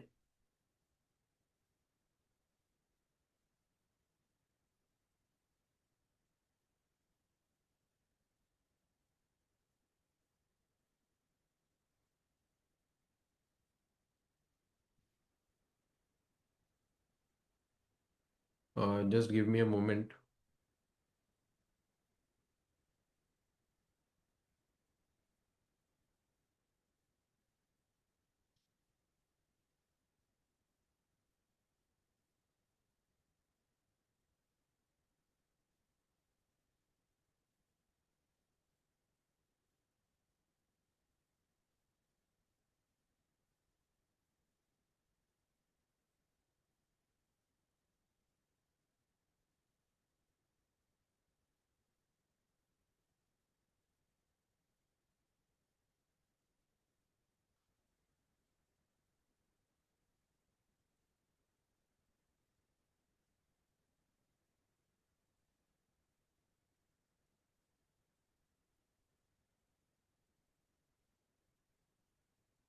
How many of you are on the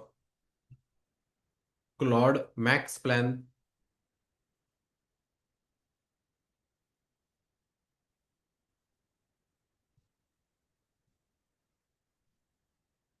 Probably the Max plan is the best to uh, use because it's heavily subsidized.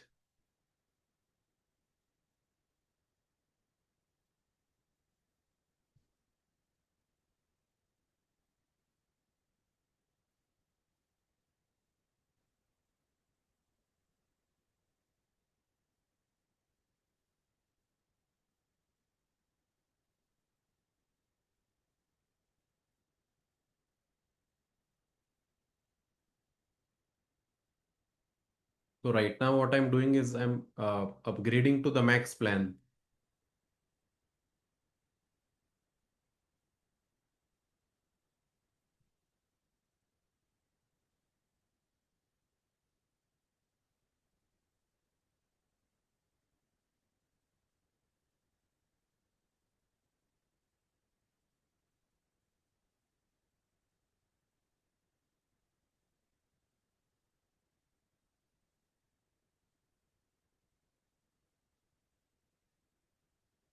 So many people are saying I hit my limit, can't proceed now.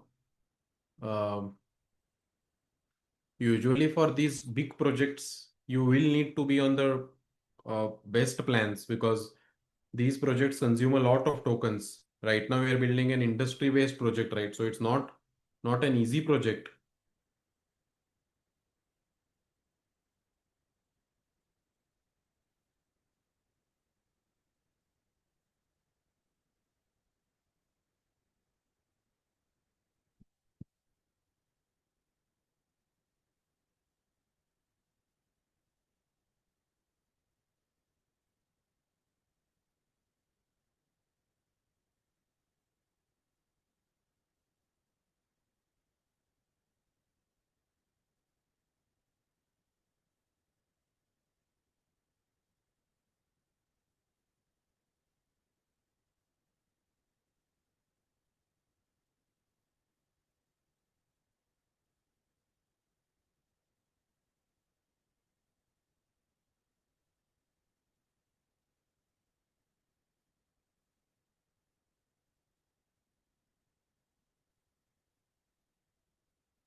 There is a question in the chat that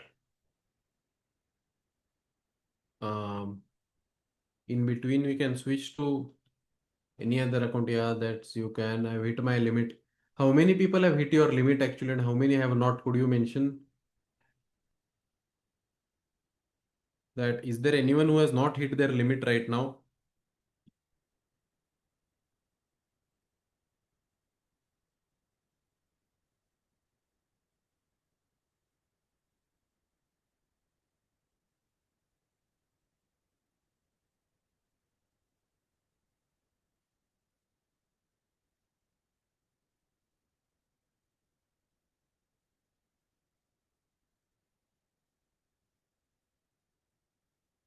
So I have now actually restarted to the max plan.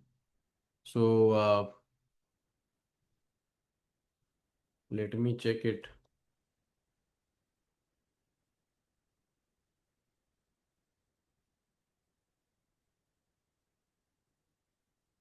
So maybe I'll need to log out and log in again.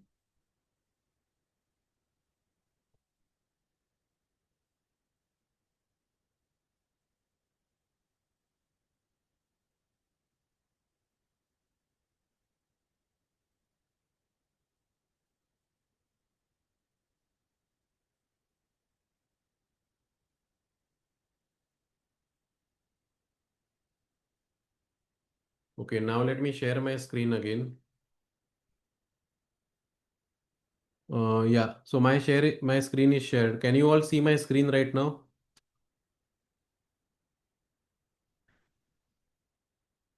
Okay, so as you can see, I have hit the rate limit right now.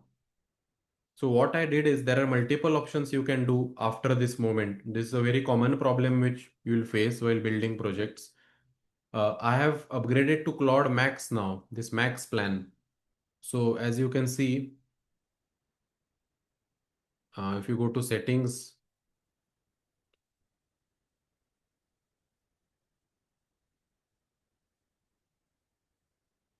so I am on the Max plan right now, which is 5x more usage than Pro. It's a bit expensive. So there are multiple things. Either right now you can switch to the Max plan, or you can uh, wait for your limit, or wait for your session to again restart. That might take around 3 hours.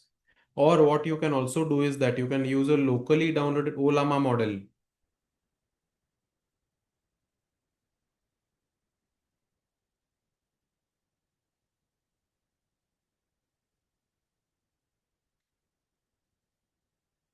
Um,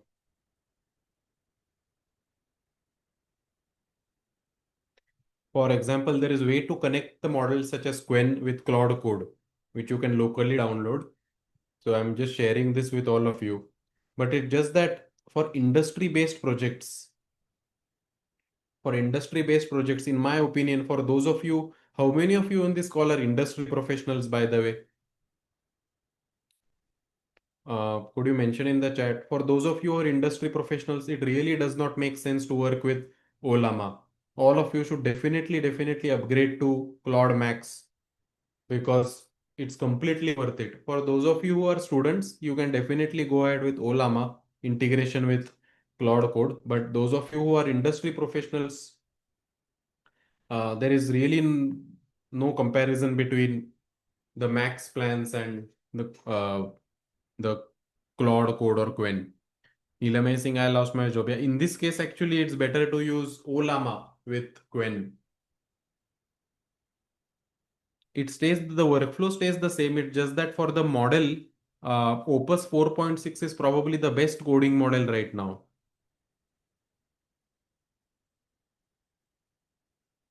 It's way better than the open source models. There's a huge difference actually. How many of you have finished many of these tasks? Could you mention in the chat?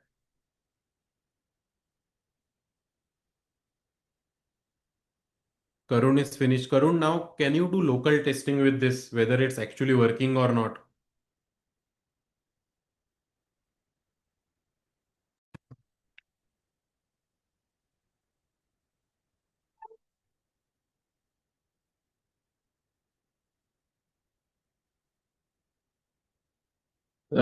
There is a question, is there a chance I could get full recording right now? So I'll probably upload the lecture recording after this lecture is done, once the recording is processed. Kripinder Singh is one of your slides. You said open source models are definitely good. I mean, the engineering on open source models have advanced so much. But in terms of building industrial grade projects, which you want to deploy to millions of customers, in that case, Opus is definitely very good. Prakash is saying, I'm working on a project where Word documents are submitted, which follow a standard template. Main task is to parse the document and based on the content. So this is exactly what we are doing right now, right, Prakash? The resume document, which is uploaded by the student, is getting parsed. The different sections in that document, they are getting stored in the Supabase database, and then questions are being asked one after the other after that. So Apnil is just saying we have developed this agentic code. Do we have any security or end-to-end testing of the product after we develop it? How can we? Yeah, that's a very good question, Swapnil. So there are actually three ways of testing, and it's called as the testing pyramid. We covered this in the modern software development bootcamp actually. So after a product is built, you should ideally do three types of tests: unit tests, which test individual functions; integration tests, where it's like API endpoint testing; and then E2E tests. So it's called the testing pyramid. These E2E tests are beautiful because what Claude Code can do for you is that it can open the browser and then it can click on the product workflow for you as if it's an actual human tester. Because these language models are multimodal, right? So they can actually see what's on the screen. So you can open a project, or Claude Code itself can open a project in the browser and do an end-to-end testing. That's called E2E test with Playwright. So usually after a project is built, you can do all these three tests: the unit test, the integration tests, and then after that the E2E test.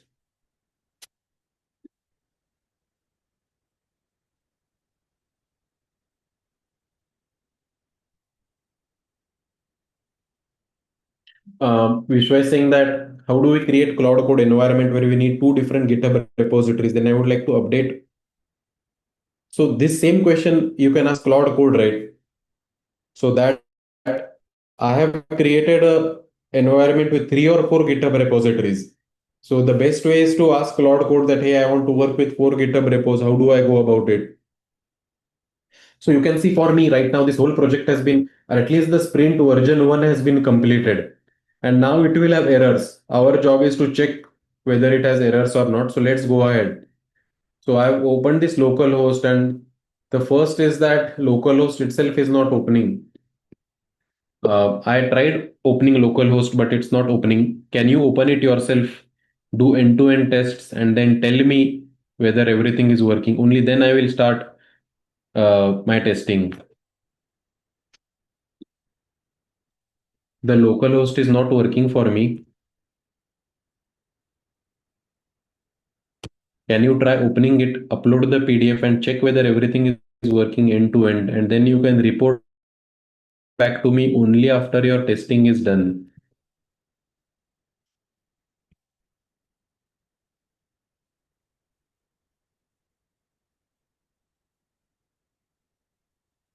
So here, maybe let me try.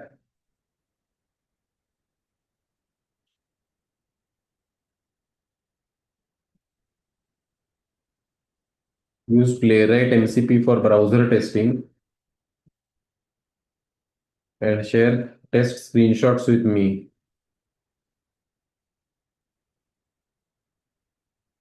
Give me the localhost link to check after you've tested the workflow end to end, after you've simulated some conversations yourself. So think of yourself as a human tester. So see, this is an experimental prompt which I have given Claude Code, um,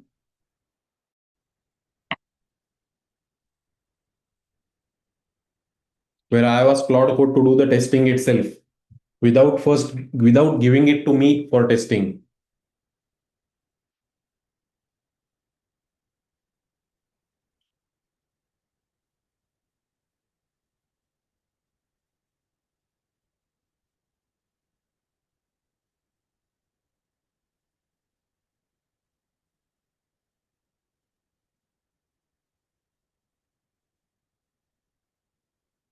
If Playwright MCP is not available,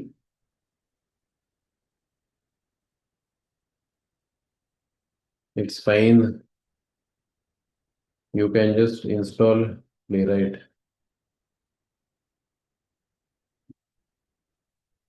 and use it.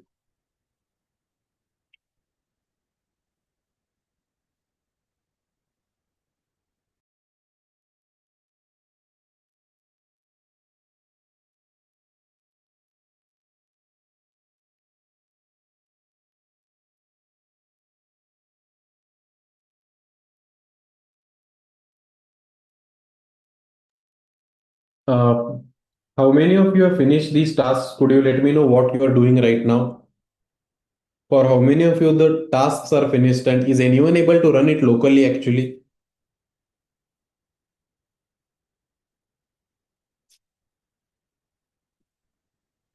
Not yet. Okay, what about others? How many of you have finished the tasks and are seeing some output locally right now?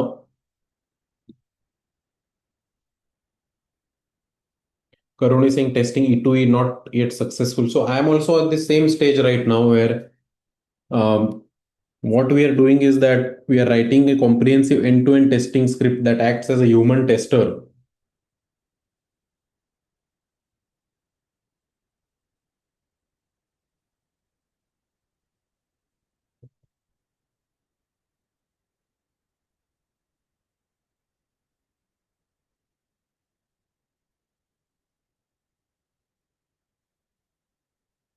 Vishwa and Salini are saying still on task 4. So there is no way to speed it up, unfortunately, because the more you speed up, the more there are chances of things breaking actually. So right now, one simple thing what we could have done is directly go to local host and test it ourselves. And every time we do the tests and every time something breaks, we go back to Claude and ask it that, hey, this has broken. But that's not the best way to go about it actually, because that's like a very back and forth approach. Instead, what's best is that right now it has written this E2E test, right? So this is the E2E test.py, where what it's saying is that it's an end-to-end playwright test for AI mock interview system, acts as a human tester, uploads PDF, goes through interview phases, checks report, takes screenshots at every step.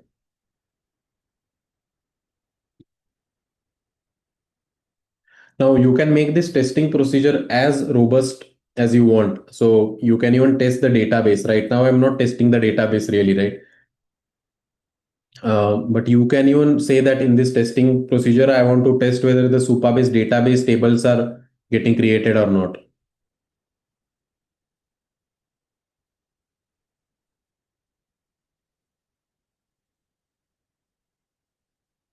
So let's see if there is something in the screenshots right now. So already something is being uploaded in the screenshots. And here you see resume parsing timed out. Let me check what happened. Likely the upload API called fail. So see what's going on right now is that Claude itself is checking whether everything is working by itself, going to the uh, website and it's giving screenshots to me. So this is what is possible only with a coding LLM agent right now. This was not earlier possible. Just opening a browser and doing an end-to-end test yourself. The multimodality is what makes it possible. So now see the immediate issue which is happening is that OpenAI API call format for PDF parsing is not correct.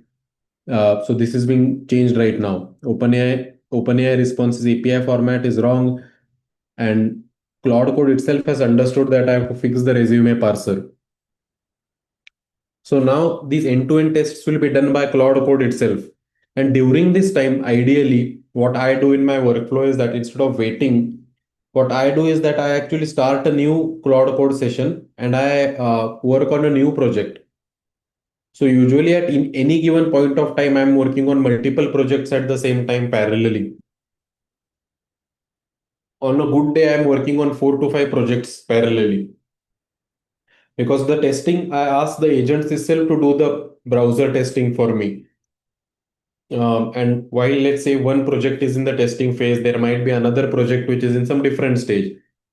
Um, so it's like now it's possible to do 4 to 5 projects at one time, which was actually earlier not possible.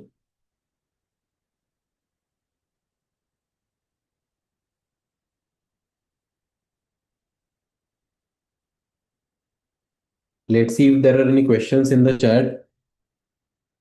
So Kapil has actually finished building this system. Kapil, is it working actually? Prakash is saying is Supabase used? So Supabase has Postgres SQL actually. And the language is PG vector itself. Task to verify Supabase tables. Okay. So Apnil is saying, how about scalability? Is the system able to handle high throughput? So usually for scalability, so Apnil, what we can do is that we can use Terraform and we can deploy it to AWS. Once the CI/CD pipeline is set up with GitHub. So once your testing is done locally, you can set up the GitHub CI/CD pipeline and then deploy on AWS. And if you use Terraform, which is infrastructure as a code, Terraform itself can deploy the servers for you appropriately based on how much load you are expecting. Oh, actually, for Karun, the whole pipeline is done. Everything is working, resume parsing, Supabase storage. Wow, that's amazing. For me, I'm still stuck at an earlier stage, so let's see where I am at right now. Mayank is saying, what are your... So Satyajit is saying, please talk about parallelism a bit more. So what I do is that for parallelism, you first need to make sure that every project is run in a separate folder on your laptop. So right now I'm in this agentic engineering interview system, right? If you want to work on a new project, you just have to create a new folder over here and then ask Claude to live in that folder. That way, you make sure that the context is not shared across different projects. Every project should have its own separate context. There should be no context spillover. And then you apply the same framework which I've told right now, slash PRD, slash dev, and slash walkthrough to finish a project and then have a version based approach. So right now we are at version 1, right? After this lecture is done, you can build a version 2, version 3, and make it as complex as you want. You can add video, you can add anti-testing or anti-cheating features, and then already deploy it. So right now, if you can see here, my the Claude code is actually interacting by itself. So see on the right hand side, if you take a look at the screenshots, what Claude code is doing is that it's acting like a human tester.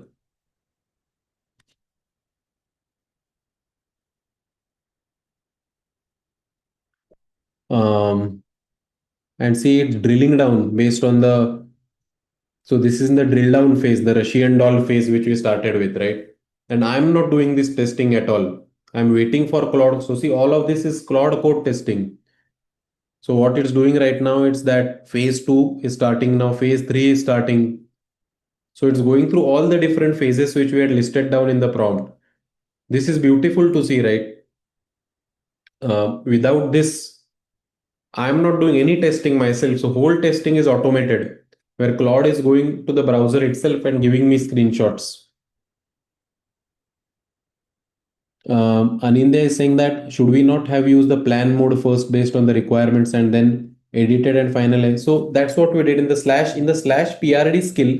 It's the brainstorm phase where we are not going to go to the slash dev phase until the slash PRD phase is done. So slash PRD is like the slash plan mode in Claude, but we are in control because we create the project roadmap document, we brainstorm until it's finalized.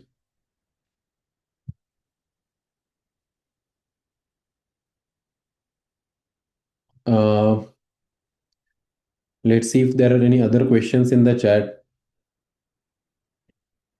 If let's say I'm to show this project, then they will ask me about the project, which might even involve how to evaluate. Yeah, so evaluation, right? Currently, we have evaluated the output. If you want to evaluate the quality of the voice, you can have evaluation checks for that also. Uh, So wherever you want to make the project better, you should have evaluation checks for that. Currently, I have evaluation only at the end where I'm evaluating different phases. Currently, I'm not doing ablation studies with respect to what embedding model you should use, what voice tool you should use. Ideally, as an engineer, you should not just test one thing. So I'm doing Whisper API right now, right? Maybe you can use another API. It's your call. And then you can show an ablation study. You can ask Claude itself to do an ablation study. In fact, I don't know how many of you have now seen this. I think it's called auto research by... Yeah, this is auto research where you can ask agentic systems to run ablation studies parallelly with each other.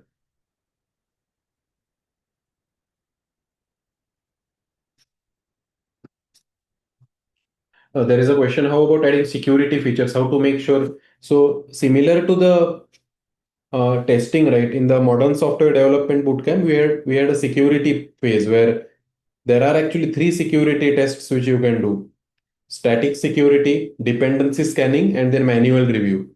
So essentially, what you can build is that you can build a security agent which scans these OWASP vulnerabilities. And before deploying, you can ask Claude to actually fix these OWASP vulnerabilities if there are any.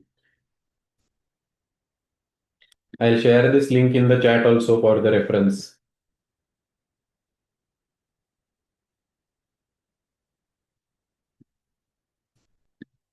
There is a question, what is the tool which you're using for notes? So I'm using Obsidian actually.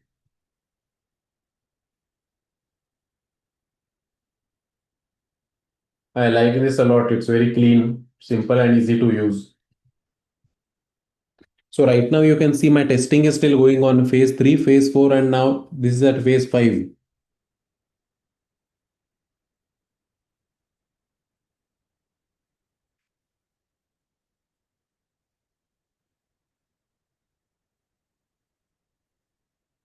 So earlier in traditional software development, to build a system like this, which does automatic testing, it would have taken multiple weeks. But now we have literally taken 2 hours to reach this stage, right? We started this call at 9 a.m. and it's 2 hours into this, and we have already built this first version. So here I have got the message that all the phases completed successfully. The only remaining issue is the report page timing out due to navigation. Let me fix the test and generate the report.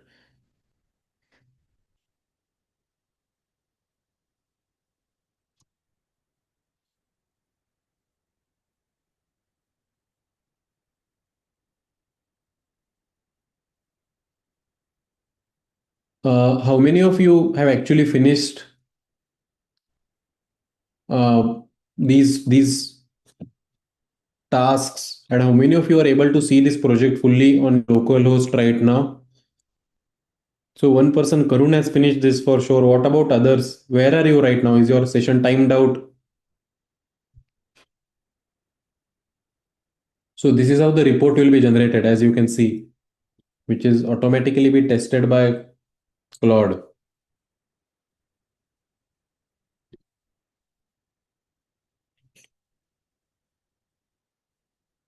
So now let me go ahead and test it in the browser myself actually.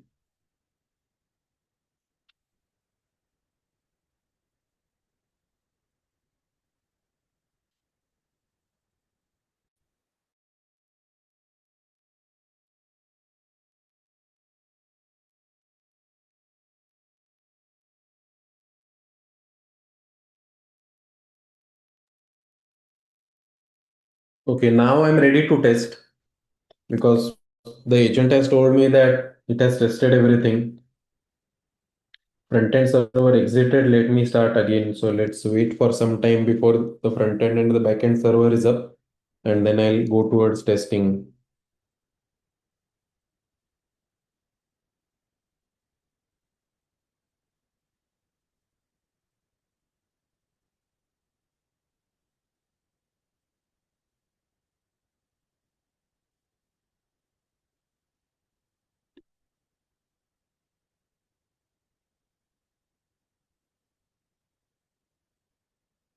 All right, so now both the servers are running. So let me go ahead and test this.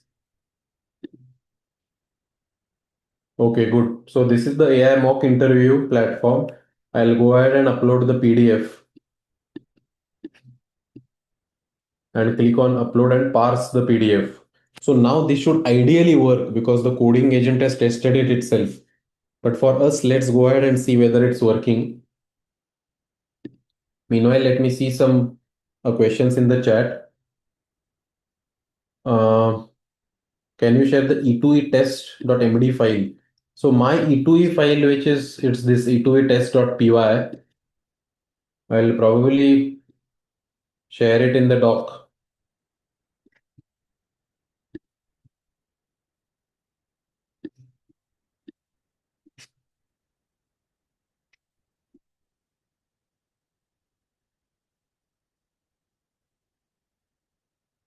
Okay.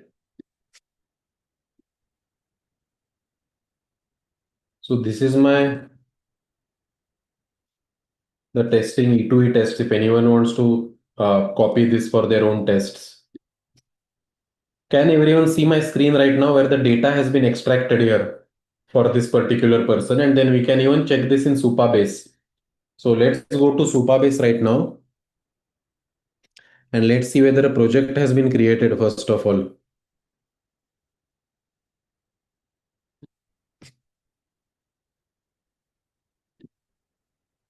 So let me ask, what's the name of the Supabase project you created?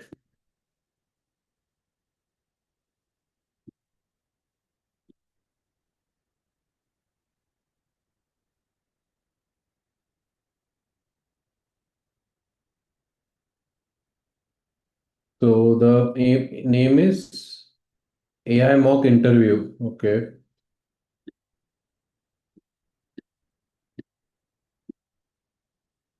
let's see. Yeah, so this is the Supabase project which has been created. But yeah, let's see. There's any data here. Yeah, so see, this is the database which is there, which the AI coding agent itself has created all of this. Candidates, conversation history, evaluations, final reports, interview sessions, and resume sections. So the first thing which will happen is this resume sections. So if I go to this resume sections and view columns, you will see that for students, for every student, we have the ID, section type, content in that particular section. So this is my schema visualizer here.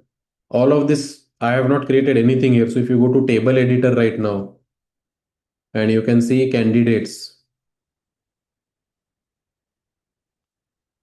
Yeah, so for this person, we have the email, the resume, then we have the, if you go to resume sections, yeah, we have the experience section, contact, etc. of this one resume which we have uploaded right now. So things seem to be working pretty well here. So now what I can do is I can say start interview.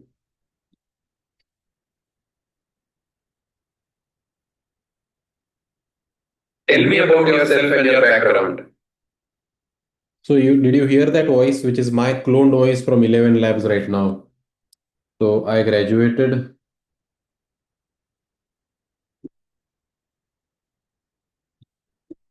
Let me actually look at this person's resume to answer.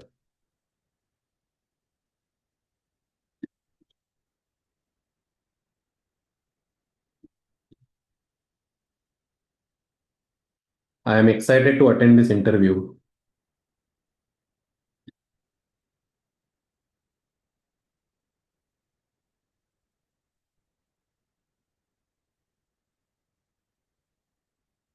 Understood. What led you to choose computer science with DSAI at IIT Naya Raipur, and what initially drew you toward ML and AI?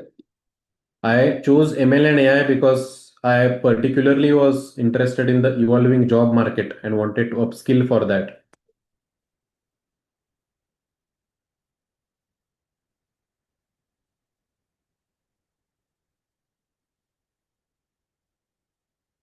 Noted. As you approach graduation, what kind of ML or AI role are you targeting, and which experiences have most shaped that direction? The projects which I did definitely shaped me in that direction further. I'm looking for ML engineer roles such as your company Vijuara. Thanks. So this is phase one.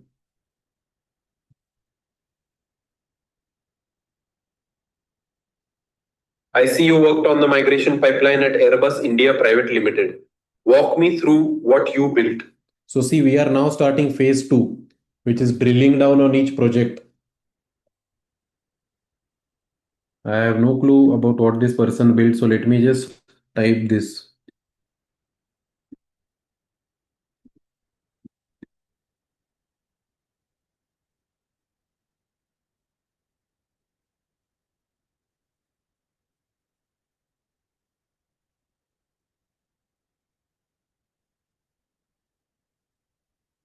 So now it will use that Russian doll approach of drilling it further into layers. Understood. Break the pipeline down step by step from input to deployed output.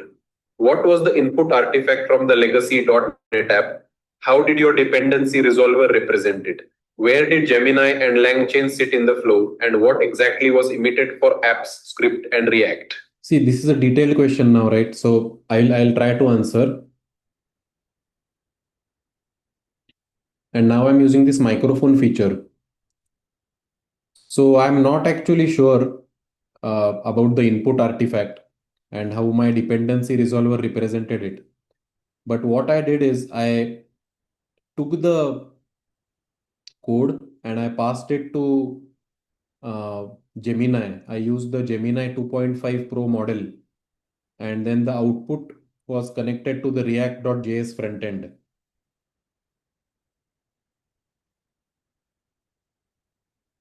So see, this microphone is working because now we use the speech to text. Now it's drilling down further. Think in terms of parser output, such as files, functions, and edges between calls. On the Gemini side, what exactly did you send in the prompt? How did you preserve cross-file context? And how did you verify the generated app script code was functionally equivalent enough to deploy? So as you can see now, the interviewer is very professional, right? We are not using over enthusiastic language because that is what we have coded in the prompt. If you directly, after this class, try directly giving a random prompt, the first thing which came to your mind, right? It will never build something like this. So in the prompt, what I did is I shared the earlier .NET code, and I did not know how to verify the generated app scripts because I have not learned that. My other teammates did that actually. I did not do that part of the project myself.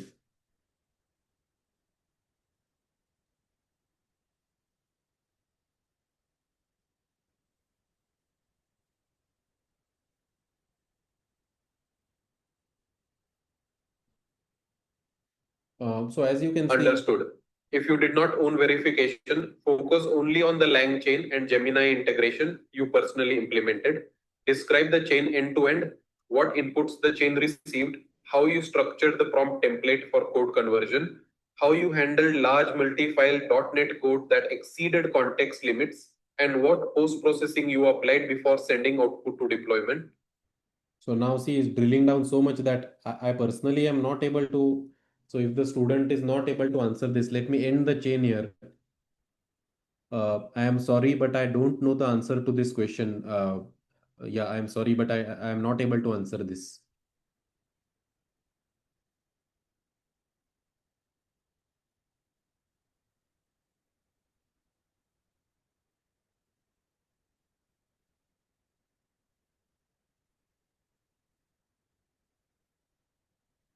Understood. Ignore the LLM conversion internals and focus only on the deployment path you personally touched. How Clasp pushed code into app script, how Streamlit triggered and tracked migration run, and where logs or failure states were stored and shown to the user. I'm sorry, but I don't know this also. Actually, we had multiple team members working on this project, so I'm not sure. I'm trying to simulate a student who has not understood.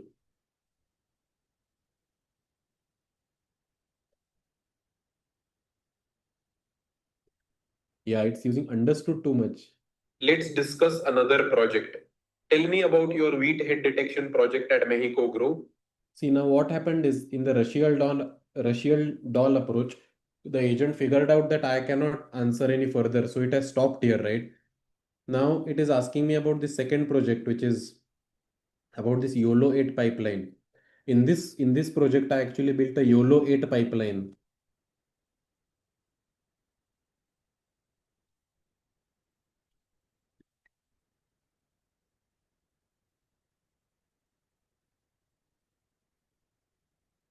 In 2 hours, we have reached this stage, which was not possible earlier. In 3 weeks, I think. Noted. Break that pipeline down end to end. What was the raw input from the UAV orthomosaic? How did you pre-process or tile those large images for YOLO of 8? What exactly were the labels you predicted and which YOLO of 8 variant and training setup did you use? I have got the labels from real data from a farm, and those were the images which I used. I did not use any pre-processing or tiling, and the labels which were predicted were just whether wheat head is present or not. For the training setup, I just used a code which I got from ChatGPT. So the answers which I'm giving are deliberately bad because I want the student report to show that this is not good.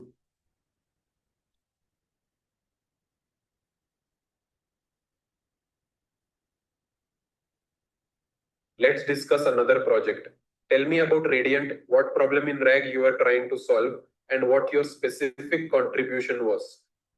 My contribution was to implement the RAG pipeline.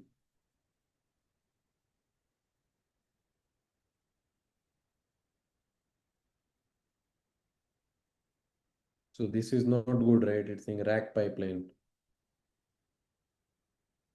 Noted.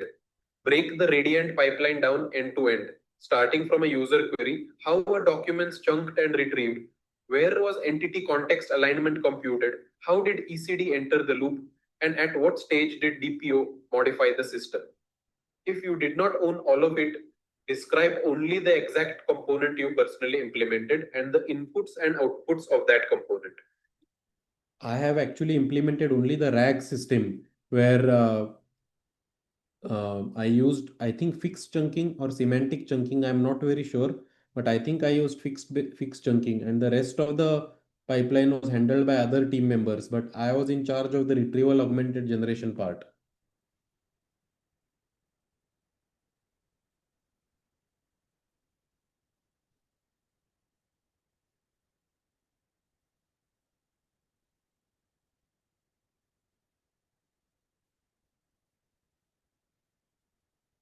Understood. Think in terms of corpus, chunks of embeddings the index, the retrieve passages, get a final prompt. For the retrieval component you owned, what corpus went into the index? How did you chunk it? Which embedding model and vector store did you use? What top K or re-ranking strategy did you apply? And what exact context package was sent to the generator? See, now it's giving me a hint here because I've asked it to give a hint when the student is stuck somewhere. I used a top K of 3 or 4. I did not use re-ranking, and for embedding model, I had used a 384 dimensional model with fixed size chunking. For embedding model, I've used 384 dimensional model with fixed size chunking, and I use top 3 or top 4, I think.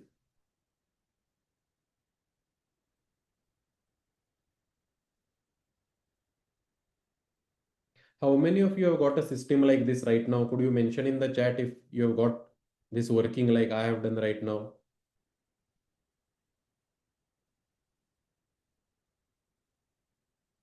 Understood. If the model name is unclear, focus on the retrieval settings you directly chose, chunk size and overlap, similarity metric or index type, whether you used FOS or another store, and how the top 3 or top 4 chunks were concatenated into the generator prompt. Also tell me how you decided top K and what failure mode you observed when retrieval was poor. I chose top K based on what ChatGPT gave me, and that was what I implemented. I did not use FAISS because I was thinking of using a vector store like ChromaDB or Pinecone. So ideally for this student, the rating should be very bad. Okay, for Vishnu, it's working, I think, very good.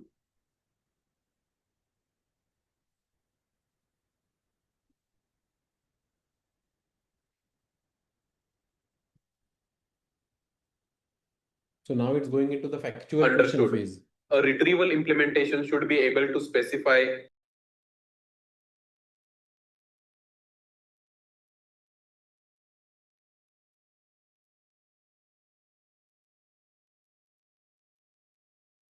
mode you observe when irrelevant chunks were retrieved.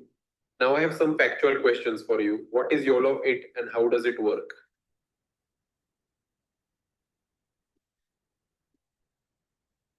I think YOLO 8 is just an image detection model. I'm not really sure how it works.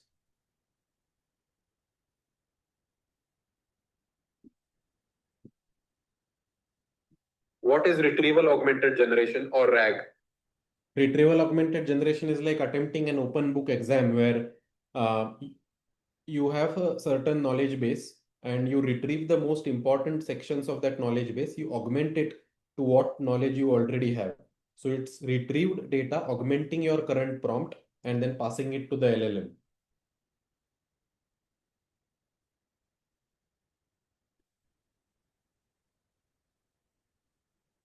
What is entity context divergence in RAG?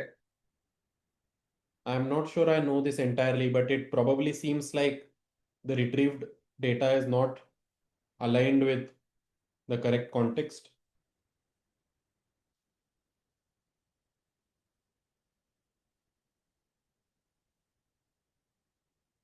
What is realism?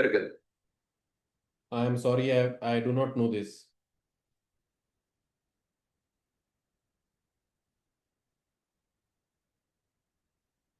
What is data augmentation?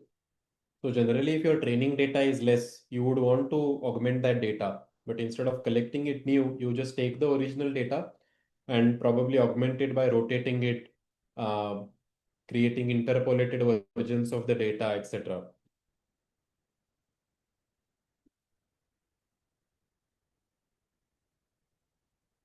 Noted. That concludes the technical questions. Where do you see yourself in 5 years?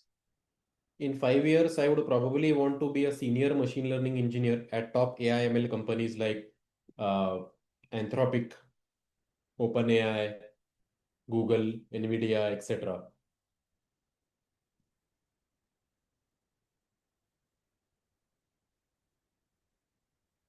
Noted. Tell me about the most significant technical challenge you faced and how you resolved it. In the implementation of the RAG system, I faced a lot of technical challenges because it was very difficult for me to identify the best chunking strategy which works. So I tried out a lot of chunking strategies and nothing was working. So ultimately, I went ahead with fixed size chunking.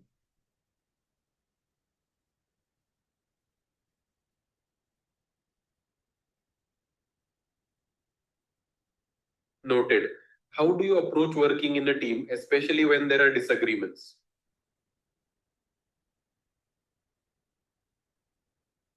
Um, Usually, I've not worked in a big team before. Usually, I've worked in team sizes of 1 to 2. In that case, we are working through a collaborative approach through GitHub. So usually, if disagreements happen, we get on a call and we discuss about the best solution to move forward.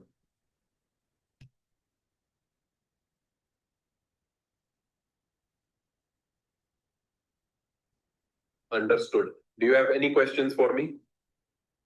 Yes, I do have. How many people are you looking to hire for this role?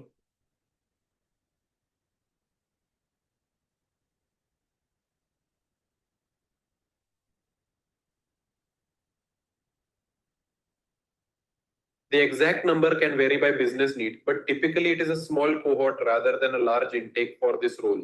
The focus is usually on fit and execution ability rather than filling a fixed headcount.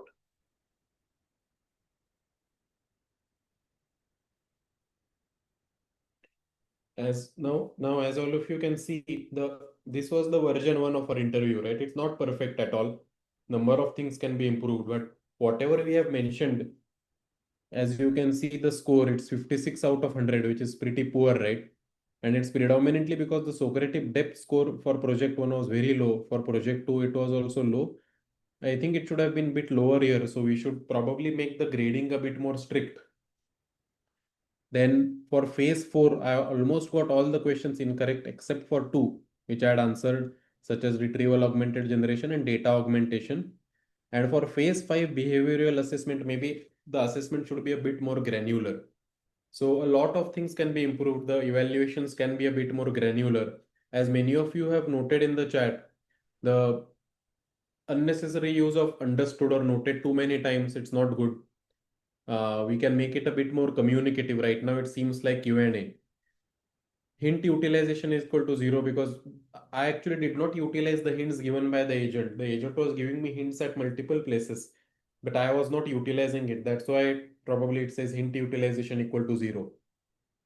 But this is version one of our product. That's why in building such real industry grade projects, what you should ideally do is now you should say that this is version one. Let me move ahead to version two right now. So after this workshop is done, what all of you can do is that think about what you want to add in version 2, right?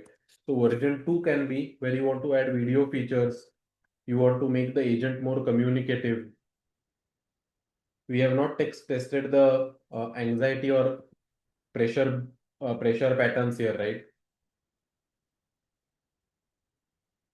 So let's say if you build version 2, version 3, version 4, version 5 in 1 week, you can ship out this product immediately, integrate a payment gateway, and immediately have it ready for revenue collection. Because the way it is right now, I think it will already add value to students. It's still not fully polished or refined, but it will get there for sure. This is the main inspiration which I want to highlight to all of you, that now it's possible to build these industry projects very quickly, but you need to build them correctly. You need to build them with care and depth. Otherwise, it does not make any sense at all. In fact, what you can do is after this, you can directly give it this simple prompt and see what it builds. It will be very bad. Now, there is a question in the chat that noting granular things means what? So, granular things essentially means why is visionary thinking 3 out of 5 here, right? I did not answer any visionary thing in my responses right now. So, why have I got 60% score here?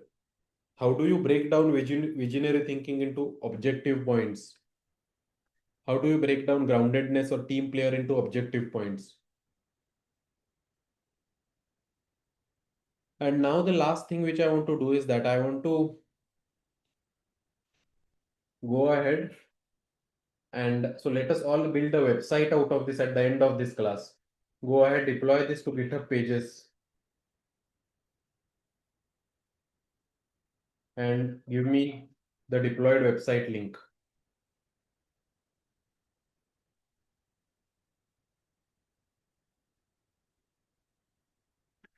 So those of you who have attended this session, at the end of it, you should have a final website which you have built.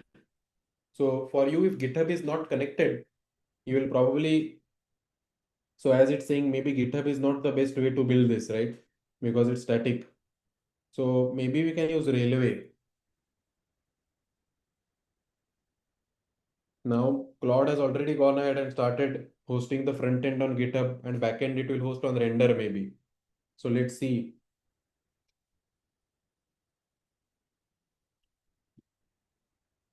Vercel will also work, right? So maybe I'll go ahead and say instead use Vercel.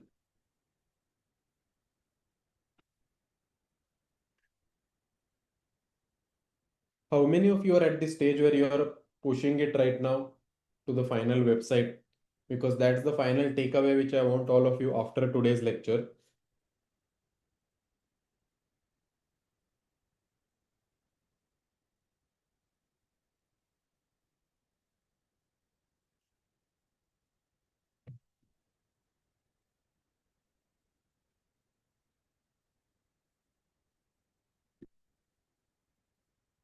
Let's see. So now Vercel CLI is being installed.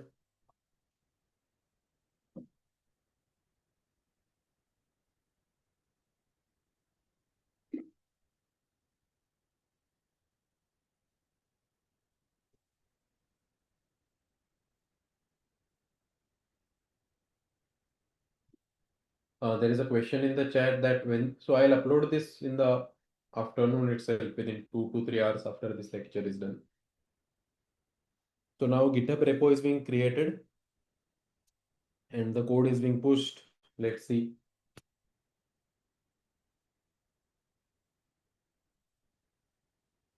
While this is happening, I'll quickly summarize what all we have covered in today's class. So today's class, what we have seen is that, in fact, this class was intended to be kind of a workshop for people who want to build any product. Right now, I think all of us can think like startup founders because the next product, the gap between where you are right now and a product is so less. So in 2.5 hours right now, we have built the first version of a product which will actually be useful to many people, right? But there is a proper way to do this. You need to first think about the care workflow. Identify a problem which is actually a problem. Second, independent thinking. Spend 30 minutes to 1 hour thinking what you want the project to be. Write it down because that will actually improve the way you communicate with an agent since English is the new programming language now. And in care workflow number three, it's empathy. That's what will distinguish good AI projects from poor AI products. Empathy. How much care and empathy are you putting in your product, whether it will actually work for the user? So you should be very stringent on the deployment. Like this, for example, I have not liked this version 1 too much. I'll probably need to have version 2, version 3, version 4, version 5. But version 1 is not bad. Earlier, this would have taken 3 weeks to build. Now it has taken 2 hours. Um, Now you see push to GitHub. Now it's deploying to Vercel itself. I don't even have to look at the deployment myself.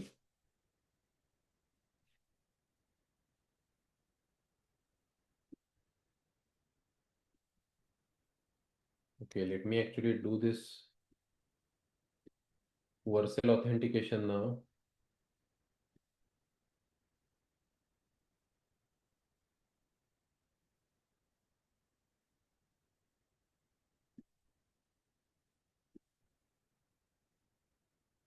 So I've authenticated my Vercel.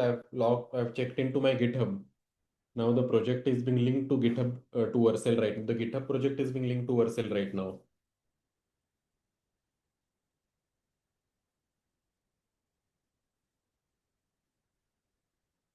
How many of you have reached this stage along with me? Could you mention yes in the chat?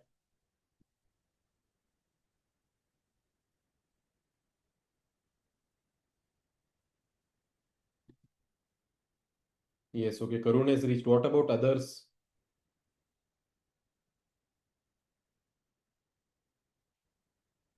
So either people might be stuck because Cloud Code usage is over, or where are people stuck right now? How many people have reached this end? Because the main output which I wanted after today's class is the website link, so that you know how short the time is between the idea and the product. Ajikiti Singh will definitely complete it by Wednesday evening. I think all of you should try to complete this product within 1 week and actually launch it on LinkedIn. I will definitely repost this because it's being done in this workshop. But now again, where all of you will take it differs from person to person. Some of you will put extreme amount of care into your product and only make it public if you think it's valuable. Others will immediately make it public. That's the differentiating factor between products, right? Even if everyone has access to the same coding agent, the quality of the output or the product which is made differs from person to person completely.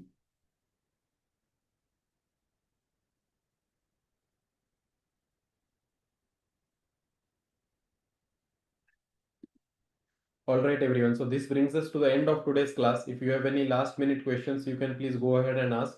I will share all of this material on YouTube as well, so that those of you who have joined late will get access to all the documents, the code files, the GitHub repositories. Satyajit Singh, please explain two resume PDFs. So I did not understand. What does this mean? Is it two personas? So the person who is speaking, the interviewer, is cloned using my voice, and when I am interacting with it, I am interacting like a student.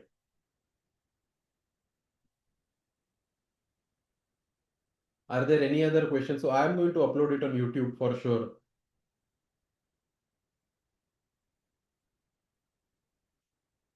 Prakash is saying, when will be the 10 projects shared? So I have already shared them, Prakash.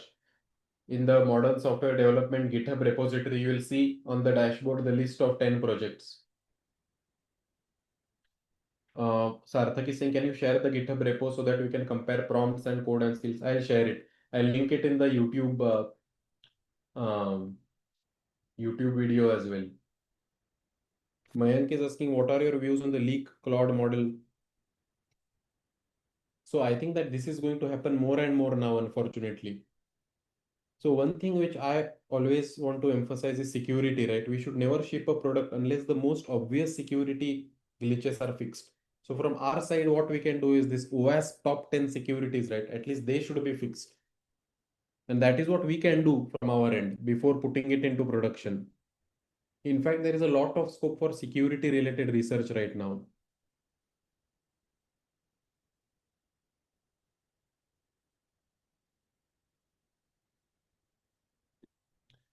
Uh, Mausam is saying, I want to learn more about skills. So there are two ways to learn about skills. First is on our YouTube. We have now started this build Claude Code. Um, we have started build Claude Code from scratch YouTube playlist. This this has already received a lot of views, and here we are planning to talk about skills. But Claude also Claude also has a very nice document on skill creation. Is this, so you can check this out till that time.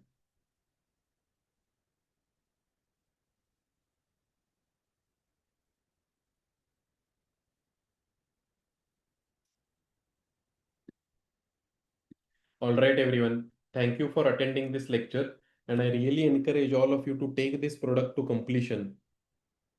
Don't stop here. Take this product to completion, push it, and make sure it works. Because right now you have built this. So don't stop now. If you have version 1, go to version 2, version 3, version 4, version 5, and then finish this. Thanks a lot, everyone.